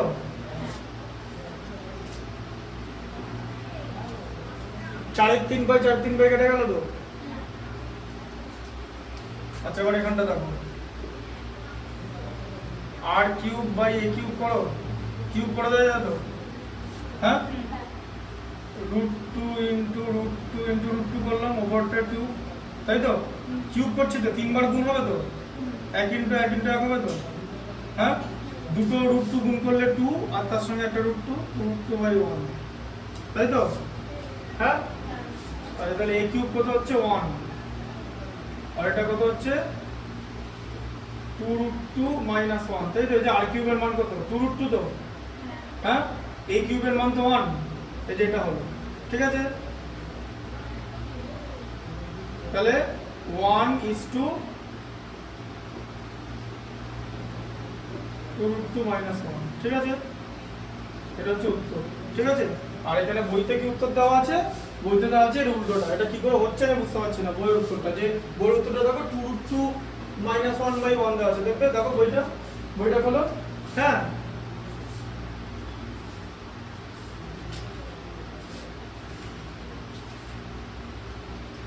তাই তো? 2 রুট 2 মাইনাস 1:1 আছে তো? বলেছে কেটে নেওয়া অংশ, দেখো যে এখানে খাতায় তো আমি করেছি কেটে নেওয়া অংশ। হ্যাঁ, এটাকে আগে অবশিষ্ট লিখেছি, তারপরে কেটে নেওয়া করেছি, কারণ বইয়ের উত্তরটা মেলানোর জন্য। অবশিষ্টটাকে আগে দিয়ে দিয়েছি, ওই জন্য অবশিষ্টটাকে আগে দেওয়ার ফলে ওই সামনেটা তো এটা চলে আসছে। এই যে এটা তো অবশিষ্ট ছিল, এটা তো সামনে চলে আসছে, তখন এটা তো সামনে চলে আসবে। দুটো তো একই। এবার কেউ যেন বলছে কেটে নেওয়া, এবার দেখো কেটে নেওয়াটা তো আগে লেখা আছে, তাই না?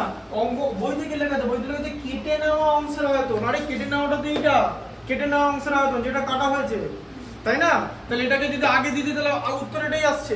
আর আমি ওখানে তো বইতে কি করে, খাতায় কি করেছি, অবশিষ্টটাকে আগে দিয়েছি, কেটে নেওয়াটাকে পরে দিয়েছি, তাই বই খাতার উত্তর তোমার 2 রুট 2 মাইনাস 1:1 আছে, ঠিক আছে?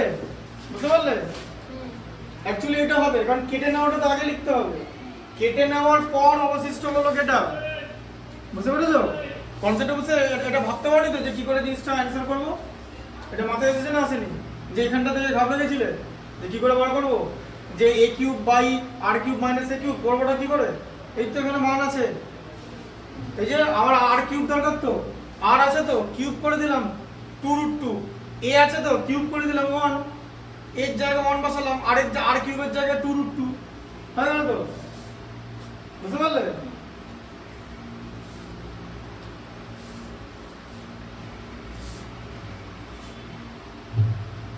বলতে বলো।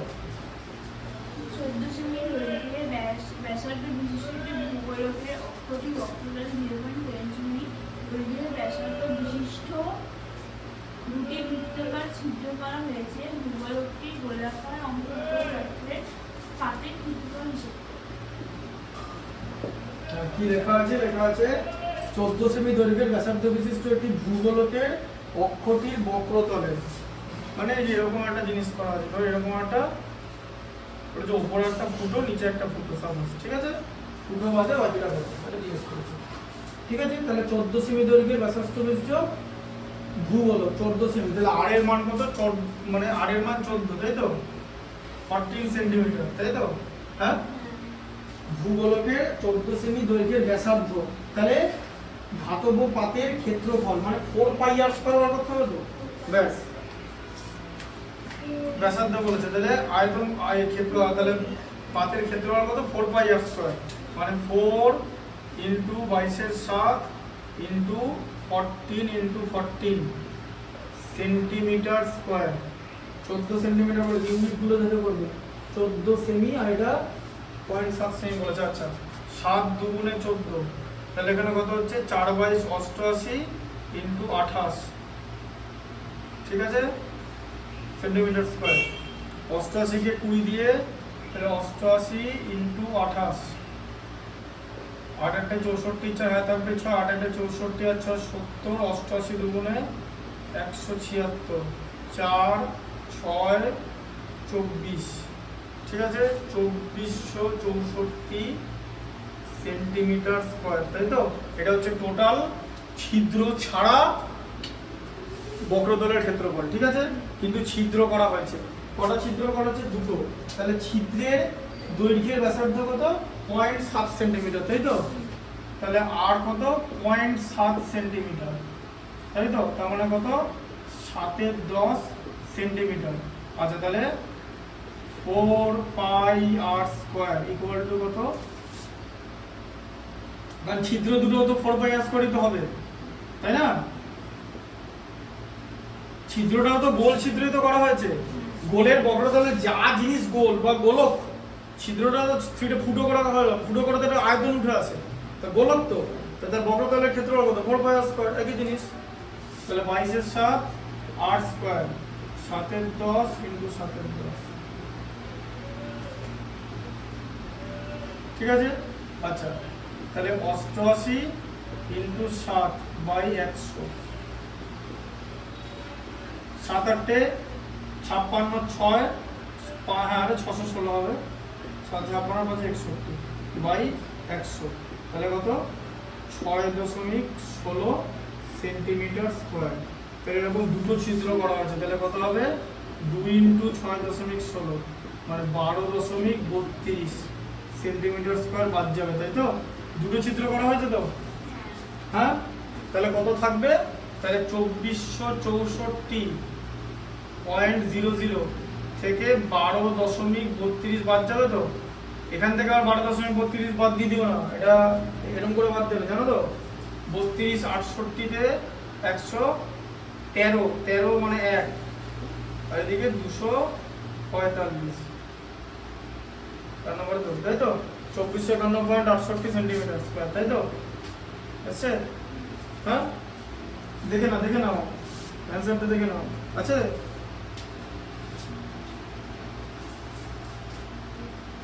আবার ক্যালকুলেশনে কোনো ভুল বলে দিলে দেখতে হবে। 2460.92, হ্যাঁ এটাই আছে খাতাতে। খাতা কোনটা আছে? 2460.92 সে কি, এটা কি বলবো?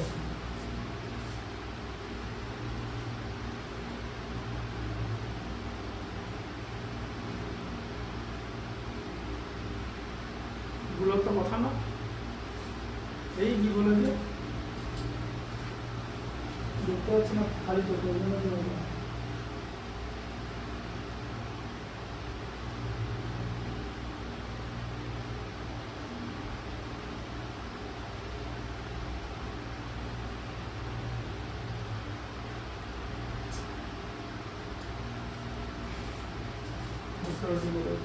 পড়ার ভুল। কি ভুল হয়েছে বলো তো? এই বন্ধু ঠিক ছিল, পড়ার ভুল হয়েছে, পড়ার ভুল। কি লেখা আছে তাই তো? লেখা আছে যে বৃত্তাকার ছিদ্র করা হয়েছে, গোলকাকার না, বৃত্তাকার। বৃত্তের ক্ষেত্রফল হবে 2πr², বুঝলে? বৃত্তাকার ছিদ্র, ওটা ব্যাপার আছে, খেয়াল করে নি এটা। এই যে বৃত্তাকার ছিদ্র, বৃত্তাকার ছিদ্র মানে একটা করে হচ্ছে 2πr², ঠিক আছে? 2 × 2πr², বুঝতে পারলে? তাহলে হচ্ছে 4πr²। এবারে 4πr² কত হচ্ছে? 4 × 22/7 × r²। বৃত্তাকার ছিদ্র, বৃত্তের ক্ষেত্রফল হচ্ছে πr², ঠিক আছে? দুটো ছিদ্র 2 × 2 না, বৃত্তাকার ছিদ্র হচ্ছে 2 × πr², 2πr², এই বৃত্তের ক্ষেত্রফল হচ্ছে πr², ঠিক আছে? এই যে বৃত্তাকার ছিদ্র, বুঝলে? গোলকাকার ছিদ্র নয়, তাই বৃত্তের ক্ষেত্রফল ধরতে হবে πr²। দুটো বৃত্ত করা হয়েছে 2πr², তাই 2 × 22/7 × r²। এটা কত হচ্ছে? আর এর মান কত ছিল? 7/10, 0.7 ছিল তো, 7/10 × 7/10 সেন্টিমিটার স্কয়ার। 7 বেরিয়ে গেল, 7 বেরিয়ে গেল, তাহলে কত হচ্ছে? 44 × 7 বাই 100, 308/100, তাই তো? 44 308 হয়, 3.08 সেন্টিমিটার স্কয়ার। এবার যদি আমি 2464 থেকে 3.08 বাদ দিয়ে দিই, তাহলে 2460.92 থাকছে, এত সেন্টিমিটার স্কয়ার বাকি আছে। বৃত্তাকার ছিদ্র, আমি হচ্ছে গোলকাকার ছিদ্র, তাই 4πr² করেছি, বুঝতে পারলে? বৃত্তাকার ছিদ্র, এভরি নোটেশন ইজ ইম্পর্টেন্ট। আচ্ছা, 70টা রাখো।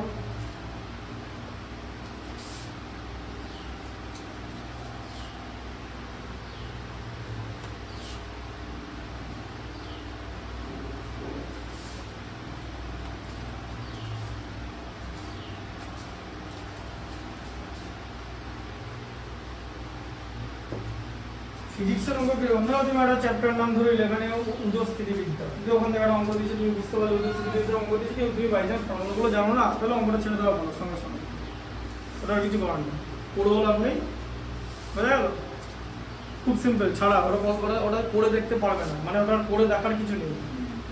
নিজেকে প্রশ্ন করবে যে আমি এই চ্যাপ্টার রিলেটেড ফর্মুলা জানি কিনা, ইফ নো দেন লিভ।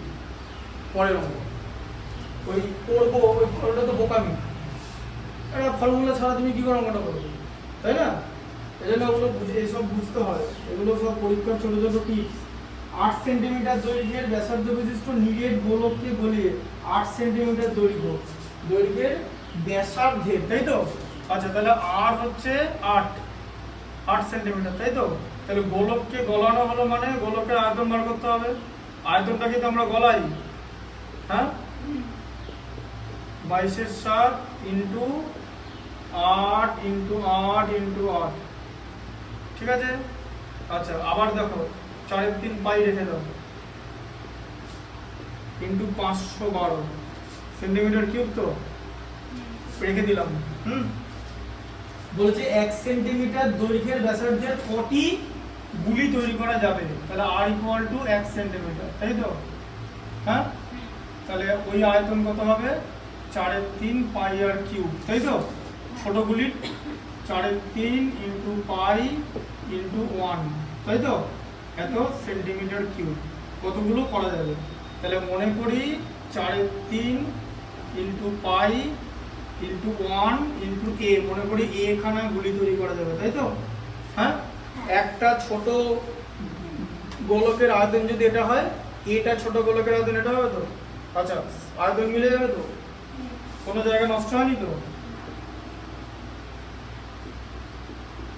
এই যে 512, তাই তো? সব কেটে গেছে, দেখেছো? এ ইকুয়াল টু 512টা করা যাবে। এখন যদি জিজ্ঞেস করো এটা কি 1 সেকেন্ডে, মানে এটা কি 1 সেকেন্ডে বার করবে? 1 সেকেন্ডে বার করার কনসেপ্ট বলে দিচ্ছি। আচ্ছা, আর কত? 8:1 তো ব্যাসার্ধের অনুপাত, হ্যাঁ, তাহলে আয়তন অনুপাত তো 8³1³ হয়ে গো, তাই না? এই যে 512 এটা তো আয়তন অনুপাত, ব্যাস 512টা তৈরি করা যাবে। তাহলে এটার থেকে এটা 512 গুণ আয়তন, বুঝলো মাথা? 5 সেকেন্ডে করা যাবে তো? হ্যাঁ, মেথড বুঝতে পেরেছো? 8 থেকে 1 করতে বলেছে, 8:1 আয়তন করেছে, কিউব মেরে দেবে। তাহলে শেখাচ্ছি, বুঝতে পারছো তো জিনিসটা? পরেরটা দেখো,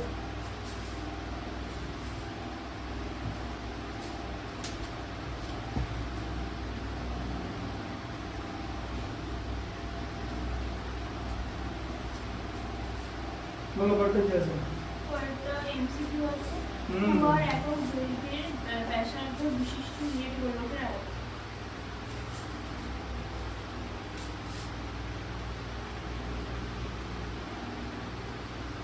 এমসিকিউ হচ্ছে 15 এর 1, তাই তো?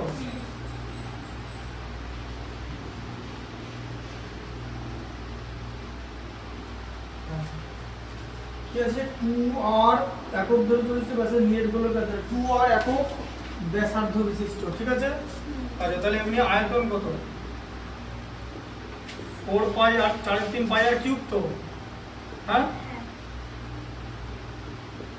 এক জায়গায় তো 2r বসাতে হবে, তাই তো? আরেক জায়গায় 2r, কারণ ব্যাসার্ধ 2r বলেছে তো, সবসময় ব্যাস ধরলে হবে না, ব্যাসার্ধ তো 2r বলে দিয়েছে, তা ব্যাসার্ধ নর্মালি r হয় তো, তুমি তাহলে আরেক জায়গায় 2r বসাচ্ছ, বোঝা গেল? তাই তো? আচ্ছা, 4 পাই/3 ইন্টু 8r³ তার মানে হচ্ছে 32 পাই r³/3, আছে উত্তর? 32 পাই r³/3, হ্যাঁ, ওটা হচ্ছে এর উত্তরটা, ঠিক আছে? Option A. আচ্ছা, দুইটা বলো। দুটি নিরেট গোলকের আয়তনের অনুপাত 1:8 হলে তাদের বক্রতলের ক্ষেত্রফলের অনুপাত কত? তাহলে আয়তনের অনুপাত 1:8, তাই তো? তাহলে দেখো, এদিকে দেখো, v1:v2 1:8 তো, হ্যাঁ? আয়তন ব্যাসার্ধের ত্রিঘাতের সঙ্গে সরল ভেদে থাকে, জানো তো? গোলকের আয়তন ব্যাসার্ধের ত্রিঘাতের সঙ্গে সরল ভেদে থাকে। কোথায় পড়েছি শব্দটা? এই লাইনটা কোথায় পড়েছো? গোলকের আয়তন তার ব্যাসার্ধের ত্রিঘাতের সঙ্গে সরল ভেদে থাকে।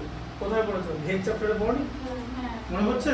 গোলকের আয়তন তার ব্যাসার্ধের ত্রিঘাতের সঙ্গে সরল ভেদে থাকে, তাই তো? আচ্ছা, V1 V2 দিয়ে দিয়েছি তো। আচ্ছা, তাহলে R1:R2 কত হবে?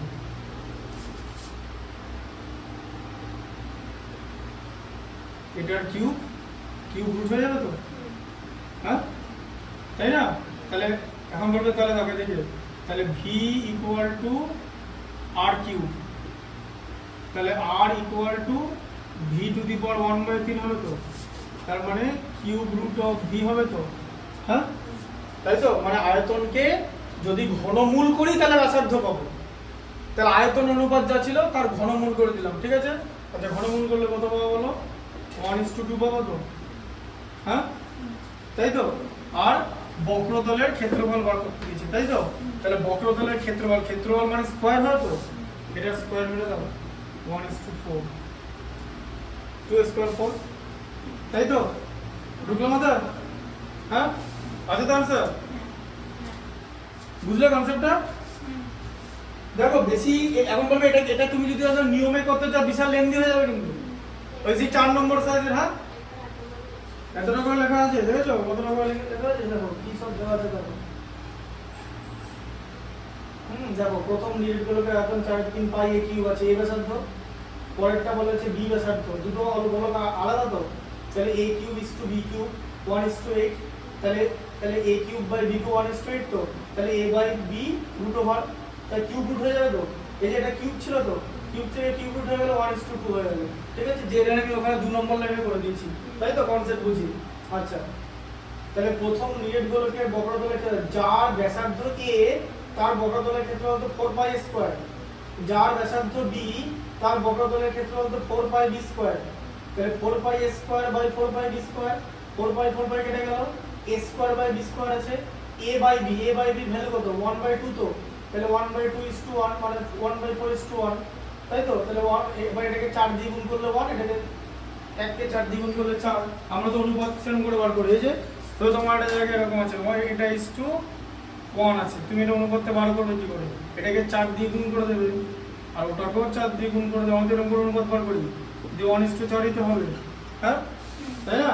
কত রকম করে করা আছে, এটা যদি করো কেউ কাটবে না, ঠিক আছে? কারণ এই লাইনটা কোথা থেকে পড়েছো, লিংক করে দিলাম তো, যে ভেদের সঙ্গে এটা কেন বুঝতে পারছো? ভেদ আগে আমাদের গোলক পড়া বলেছিলাম এবারে, তাহলে তুমি ভেদের কনসেপ্ট যদি ইউজ করো তুমি এটা তাড়াতাড়ি করতে পারবে, সবসময় মেথডে যেতে হবে এমন কোনো ব্যাপার নেই, ঠিক আছে? এবার একটা জিনিস দেখো, তখন অ্যাজ এ টিচার আমার এক্সপিরিয়েন্স বাড়ছে।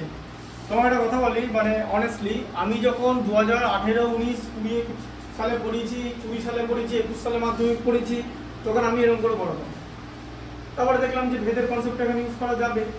এবার অ্যাজ এ টিচার আমারও তো এক্সপিরিয়েন্স বাড়ছে, আমিও তো ইমপ্রুভ করছি, এটা তো বটেই। এবার থেকে আমি এবার যাদের পড়াবো এই কনসেপ্টে পড়াবো, যেমন ওটা বললাম যে ক্যালকুলেটর লাগিয়ে দিচ্ছি, এই হিসাবটা তোমাকে দেখিয়ে দিচ্ছি, খুব সিম্পল ব্যাপার। আমি কিন্তু এককালে এটা এরকম করে পড়াতাম যে একদম সেট মেথডে যাও, তারপরে এখন বুঝি যে জিনিসটা বড় হয়ে গেল, তারপরে এখন মানে ভেদের কনসেপ্টে তোমাকে বোঝালাম, বুঝতে পারলে?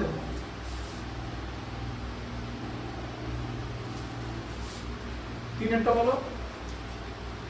এটা 7 সেমি দৈর্ঘ্যের ব্যাসার্ধ বিশিষ্ট নিরেট অর্ধগোলকের সমগ্রতার ক্ষেত্রফল কত? তাহলে 7 সেমি দৈর্ঘ্যের ব্যাসার্ধ নিরেট অর্ধগোলক, তাহলে r এর মান হচ্ছে 7, নিরেট অর্ধগোলক মানে এখানটাও থাকবে আর নিচটাও থাকবে, তাই তো? তার মানে এখানটা হচ্ছে 2πr², অর্ধগোলক, কারণ গোলকের সমগ্রতলের ক্ষেত্রফল হচ্ছে 4πr², অর্ধগোলকের তার অর্ধেক হয় মানে 2π, আর নিরেট অর্ধগোলক বলেছে মানে বাটি সমান, নিচটা কত? πr², তাই তো? এই নিচটা হচ্ছে πr², তাহলে তোমাকে ক্যালকুলেট করতে হবে 3πr² এর ভ্যালু, বুঝতে পারলে? 3 × 22/7 × 7 × 7, তাই তো? কত হলো? 66 × 7, 7 × 6 42 এর 2 হয় থাকবে 6, 42 7 6 হয় থাকবে 4, 7 6 46, এই যে, ঠিক আছে? বুঝতে পারলে? 462 কত আছে? সেন্টিমিটার স্কয়ার আছে, ইউনিটে কি আছে সেন্টিমিটার স্কয়ার, বর্গ সেমি 462। ও বাবা, তাহলে কি করবে, পাইতে আছে, করা যাবে না। তাহলে কি করতে হবে, এই দেখো 3 পাই ইন্টু 7 স্কয়ার, তো 3 পাই ইন্টু 49, তো এই দেখো 3 49 147 পাই আছে, হ্যাঁ ঢুকলো মাথায় পাই দিয়ে বুঝিয়ে দিলাম তো। আমরা আসলে উত্তরটা মানে অপশন খেয়াল করে তোমরা পড়ছিলে বলে আমি আর দেখিনি, এরকম করে হবে, ঠিক আছে।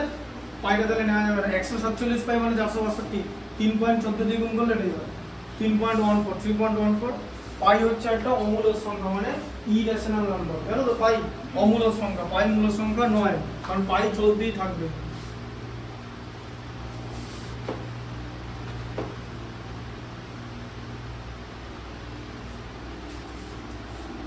চারটা বলো। দুটি নিরেট গোলকের বক্রতলের ক্ষেত্রফলের অনুপাত 16:9 হলে তাদের আয়তনের অনুপাত। আচ্ছা, আবার মুখে মুখে দেখো, বক্রতলের অনুপাত হচ্ছে 16:9, তাই তো বক্রতল। তাহলে ব্যাসার্ধ কি করতে হবে, স্কয়ার রুট করতে হবে, তো বর্গ করতে হবে। হ্যাঁ, মানে 4:3 হচ্ছে ব্যাসার্ধ, তো আর 1:r2। হ্যাঁ, আর এটা এইভাবে আছে, দেখলে দেখো, একটা হচ্ছে 4 পাই r1 স্কয়ার, একটা হচ্ছে 4 পাই r2 স্কয়ার, তাই তো। হ্যাঁ, ইকুয়াল টু 16:9, যে আমি খাতায় যেরকম করে করা আছে, সেই 4 পাই r1 স্কয়ার লিখবে, তাকে 4 পাই r2 স্কয়ার দিয়ে ভাগ করবে, 16/9 পাবে, 4 পাই কেটে গেল, তাহলে r1/r2 হয়ে যাবে এই জিনিসটার রুট, মানে 4/3, তাই তো। হ্যাঁ, আর এখানে আয়তন অনুপাত বার করতে বলেছে, আয়তন অনুপাত হবে হচ্ছে, এবার এটার কিউব করে দিতে হবে, তো এই যে ভি ভ্যারিজ আর কিউব, তো আর গুলোর মান পেয়ে গেছো, তো এটা কিউব করে দাও, কত হবে 64:27 হবে, তাই না। এই যে 4 কিউব 64, 3 কিউব 27, ভি ভ্যারিজ আর কিউব, তো আয়তন অনুপাত বার করতে বলেছে, তো এই যে এরকম করে হবে, দিয়ে এবার আয়তন কত হবে 4/3 পাই r1 কিউব, তাই তো।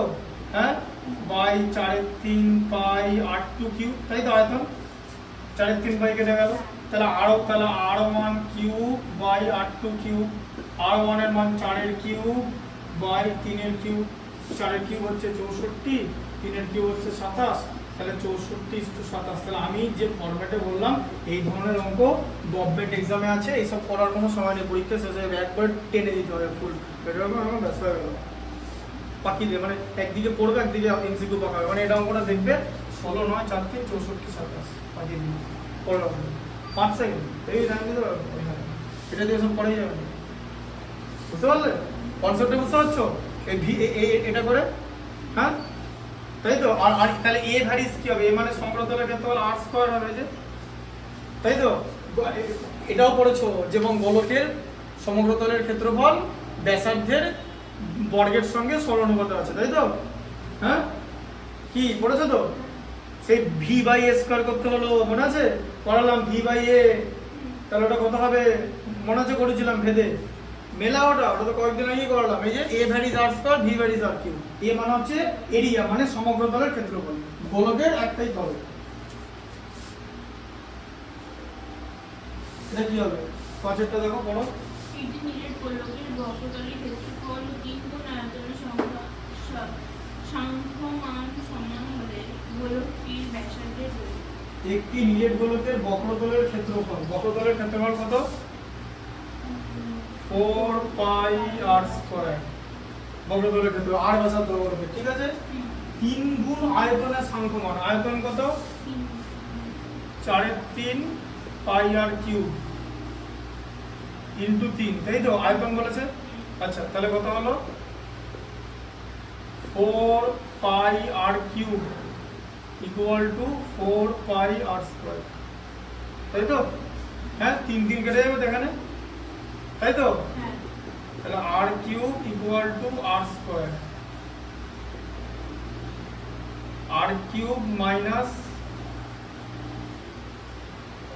একটা উড়িয়ে দাও, r ইকুয়াল টু 1, তাই তো। দুটো আর কেটে গেল, তো তিনটার থেকে এই যে r cube by r square equal to 1 হতো, এখান থেকে এটা নিচে নিয়ে নিলাম, এটা হয়তো r ইকুয়াল টু 1 হতো, তাহলে কি বলেছে, বলে গোলকটির ব্যাসার্ধের দৈর্ঘ্য 1 একক, ঠিক আছে। আর এর মানে বোঝা গেল, এটা এই জায়গাটা বুঝতে পারলে, এই যে কি দেখো r cube equal to r square হলো তো, তাহলে r স্কয়ারটাকে নিচে নামিয়ে দাও, ভাগ করে এই যে করা যায় তো, ইকুয়াল টু 1 হয় তো, r কিউবকে r স্কয়ার দিয়ে ভাগ করলে তো r হয় 3 - 2 টু দি পাওয়ার, তাই তো। সেম পাওয়ার সেম বেস থাকলে পাওয়ারের মাইনাস হয় তো, ডিভিশনের সময় মানে ভাগের সময়, বুঝতে পারছো?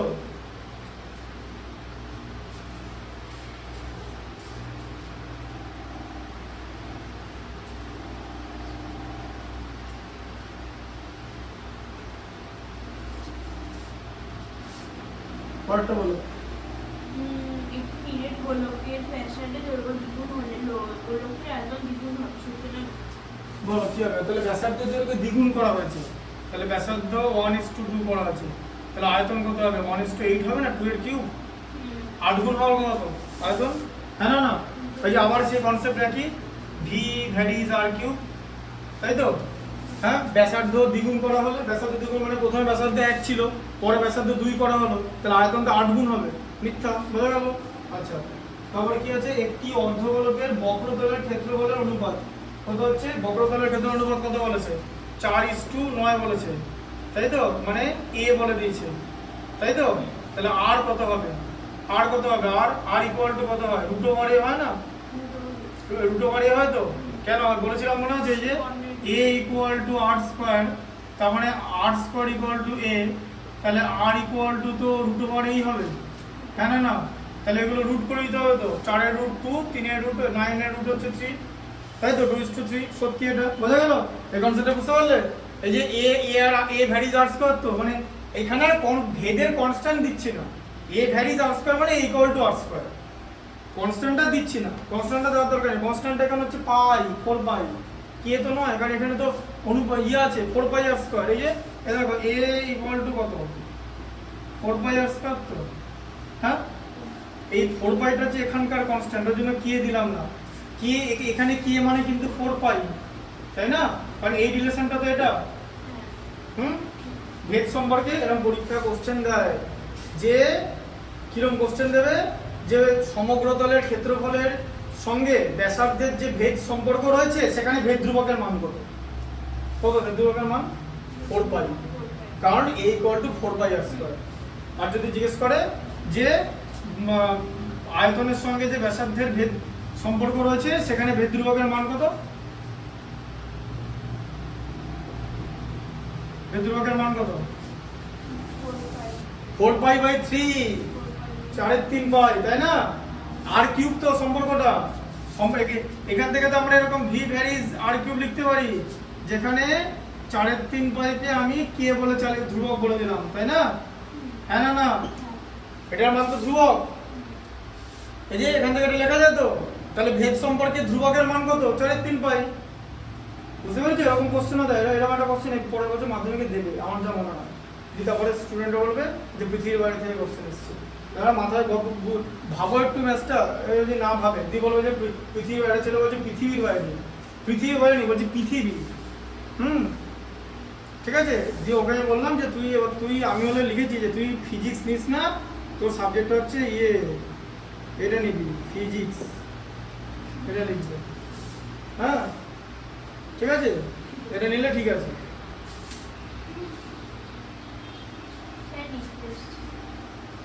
ঠিক আছে, আরেকটা দেখে নাও, একতল বিশিষ্ট ঘনবস্তু নাম হচ্ছে গোলক, ঠিক আছে। একটি নিরেট অর্ধগোলকের সমতলের সংখ্যা, নিরেট অর্ধগোলকে একটাই সমতল থাকে, বাড়ি সমান, ঠিক আছে। আর নিরেট লেখা আছে, নিরেট অর্ধগোলকের ব্যাসার্ধের দৈর্ঘ্য 2r, তাহলে সমতলের ক্ষেত্রফল কত হবে, ব্যাসার্ধ, নিরেট অর্ধগোলকের ব্যাসার্ধ বলেছে, বোঝো রাশিটা বলো, নিরেট অর্ধগোলকের ব্যাসার্ধ, তাহলে এখানে r এর মান কত দিয়েছে, r এর মান 2x, তাই তো, ব্যাসার্ধ r এর মান 2r, ঠিক আছে, r ইকুয়াল টু 2r, ওটাকে আবার কেটে দিও না, r এর মান 2r দিয়েছে, তাহলে বলেছে সমগ্র তলের ক্ষেত্রফল, নিরেট অর্ধগোলকের সমগ্র তল কত হবে, টোটাল সারফেস এরিয়া, নিরেট অর্ধগোলকের যে এই জায়গাটা, এটা হচ্ছে 2 পাই r স্কয়ার, তাই তো, আর নিরেট অর্ধগোলকের যে নিচের জায়গাটা, সেই জায়গাটা তো বৃত্ত, মানে পাই r স্কয়ার তো, হ্যাঁ, তাহলে 3 পাই r স্কয়ার তো, হ্যাঁ, তাই তো 3 পাই ইন্টু আর এর মান আর এর জায়গায় বসিয়ে দেবে 2r তার হোল স্কয়ার মানে 3 পাই ইন্টু 4r স্কয়ার। ঠিক আছে, তাহলে এখানে বলছে পাই আর স্কয়ার দিয়েছে, তাহলে মানে এখানে কত 12 পাই আর স্কয়ার লিখতে হবে, তাই তো? হ্যাঁ, ওখানে 12 হবে কারণ এখানে পাই আর স্কয়ারের আগে ফিল ইন দ্য ব্ল্যাঙ্কস দেওয়া আছে, ফিল ইন দ্য ব্ল্যাঙ্কস উত্তর হবে 12। বোঝা গেল? এটা দেখো, বুঝতে পারলে কনসেপ্টটা? বুঝতে পেরেছো? ঠিক আছে, পরের দিন বাকিগুলো করবো। তারপরের দিন এটা করে দিয়ে আমরা করাবো হচ্ছে লম্ববৃত্তাকার ইয়ে করাবো, শঙ্কু করাবো। ঠিক আছে, শঙ্কু কিন্তু গোলকের থেকে ডিফিকাল্ট চ্যাপ্টার। ঠিক আছে, শঙ্কুর অনেক কেস আছে। ঠিক আছে, শঙ্কুটা দেখতে যেরকম আছে ওই জোকারের টুপি মানে শঙ্কু না। ঠিক আছে, ওর মধ্যে অনেক জিনিস আছে। হ্যাঁ, ঠিক আছে, বুঝতে পারলে? শঙ্কু মানে সেরকম একটা টুপি না, ওর মধ্যে অনেক রকম জিনিস আছে। কারণ শঙ্কুর পার্শ্বতল আছে। ঠিক আছে, শঙ্কুর মানে স্ল্যান্টিং হাইট আছে, মানে শঙ্কুর যে উচ্চতা আর তির্যক উচ্চতা আলাদা জিনিস। হ্যাঁ, সেই তির্যক উচ্চতা কিরকম করে বের করে এটা পরের দিন দেখানো হবে। ঠিক আছে, আর একটা জিনিস বলে দিচ্ছি, তুমি তোমাদের হোমওয়ার্কটা শুনে নাও, আমাকে পরের দিন, ঠিক আছে, এদিকে দেখো, পার্টনারশিপ সব কটা অঙ্ক সাবমিট করবে। পার্টনারশিপ সাবমিট করবে, ঠিক আছে, ভ্যারিয়েশন সাবমিট করবে। ও, ভ্যারিয়েশন লেখা হয়নি? আর ঠিক আছে, যে পর্যন্ত আছে সে পর্যন্ত সাবমিট করবে। ঠিক আছে, হ্যাঁ, পার্টনারশিপটা পুরো সাবমিট করবে, লেখা আছে তো? ঠিক আছে, পরের দিন তাহলে আগে ওই মোটামুটি শঙ্কুটা হাফ করে দেবো, বাকি হাফ টাইম লিখে নেবে। ঠিক আছে, হ্যাঁ, বুঝতে পেরেছো? পার্টনারশিপটা তাহলে সাবমিট করে দেবে এই পর্যন্ত, ভ্যারিয়েশন যে পর্যন্ত লিখেছো সে পর্যন্ত সাবমিট করে দেবে। ঠিক আছে, তাহলে একটা বাড়ির কাজ জমে থাকলো গোলকটা। ঠিক আছে, ওটা পরের দিন করে দেবো, আর বাকিটা লিখে নেবে। হ্যাঁ, যাও, এটা কিন্তু আমাকে পুরোটা দেখাবে, এখানে কিন্তু লিখে দিলাম, মনে থাকবে জানো যে অংশীদারি কারবারে সব অঙ্ক থাকবে। ঠিক আছে, আর এই সিলেবাসটা কমপ্লিট করার পর কিন্তু ওই মানে বাকিগুলো করাবো, আর পুরোনোগুলো করতে দেবো। মানে পুরোনোগুলো করতে মাধ্যমিক টোটালটা নিয়ে মনে রাখবে, কোনো চ্যাপ্টার বাদ না। এই করোনার সময় জানো যারা সেই সাধারণ ব্যাটারমি করে পেয়েছে, কিরকম করে পেয়েছে না, কটা চ্যাপ্টার সিলেবাসে ছিল না মাধ্যমিকে? আমি তো পড়েছি করোনার সময় স্টুডেন্ট, অনলাইনে 3 জনকে পড়েছি, 10টা চ্যাপ্টার সিলেবাসে যাবে, প্রথম 10টা। অত সোজা না, ওই জন্য করোনাগুলো ওগুলো সব নম্বর ধরা হবে না। কারণ সবচেয়ে বড় কথা, পেছনের চ্যাপ্টারগুলো সব কটা ডিফিকাল্ট। স্ট্যাটিস্টিক্স পেছনে আছে আর ট্রাইগোনোমেট্রি পেছনে আছে, ওই সবই বাদ দিয়ে দিয়েছে। ওইগুলোই তো আসল ব্যাপার। এইগুলো পড়াবো না ইজি জিনিসগুলো, স্ট্যাটিস্টিক্স যখন করাবো না মানে মারাত্মক মানে জিনিস হয়ে যাবে। একটা দেখাতে তোমার অন্তত 20 মিনিট করে সময় লাগবে একটা অঙ্ক দেখাতে। একটা অঙ্ক দেখাতে 20 মিনিট, কারণ এটাকে টোটাল ভাবে জিনিসটাকে লিখতে হবে, একদিকে লিখবো আর একদিকে হিসাব করবো। ঠিক আছে, প্রত্যেকটার হিসাব আছে। স্ট্যাটিস্টিক্স ডিফিকাল্ট চ্যাপ্টার, ত্রিকোণমিতি ডিফিকাল্ট চ্যাপ্টার, আর হাইট এন্ড ডিস্টেন্স আছে, মানে উচ্চতা দূরত্ব, ওগুলো সব পেছনে আছে। আর এখানে সবচেয়ে ডিফিকাল্ট চ্যাপ্টার হচ্ছে তোমাদের ওইটা, ওই সিমিলারিটি, মানে যেটা জিওমেট্রিক চ্যাপ্টার আছে, শঙ্কুটা করিয়ে ওটা করাবো। ঠিক আছে, বুঝতে পারলে? ঠিক আছে, হ্যাঁ।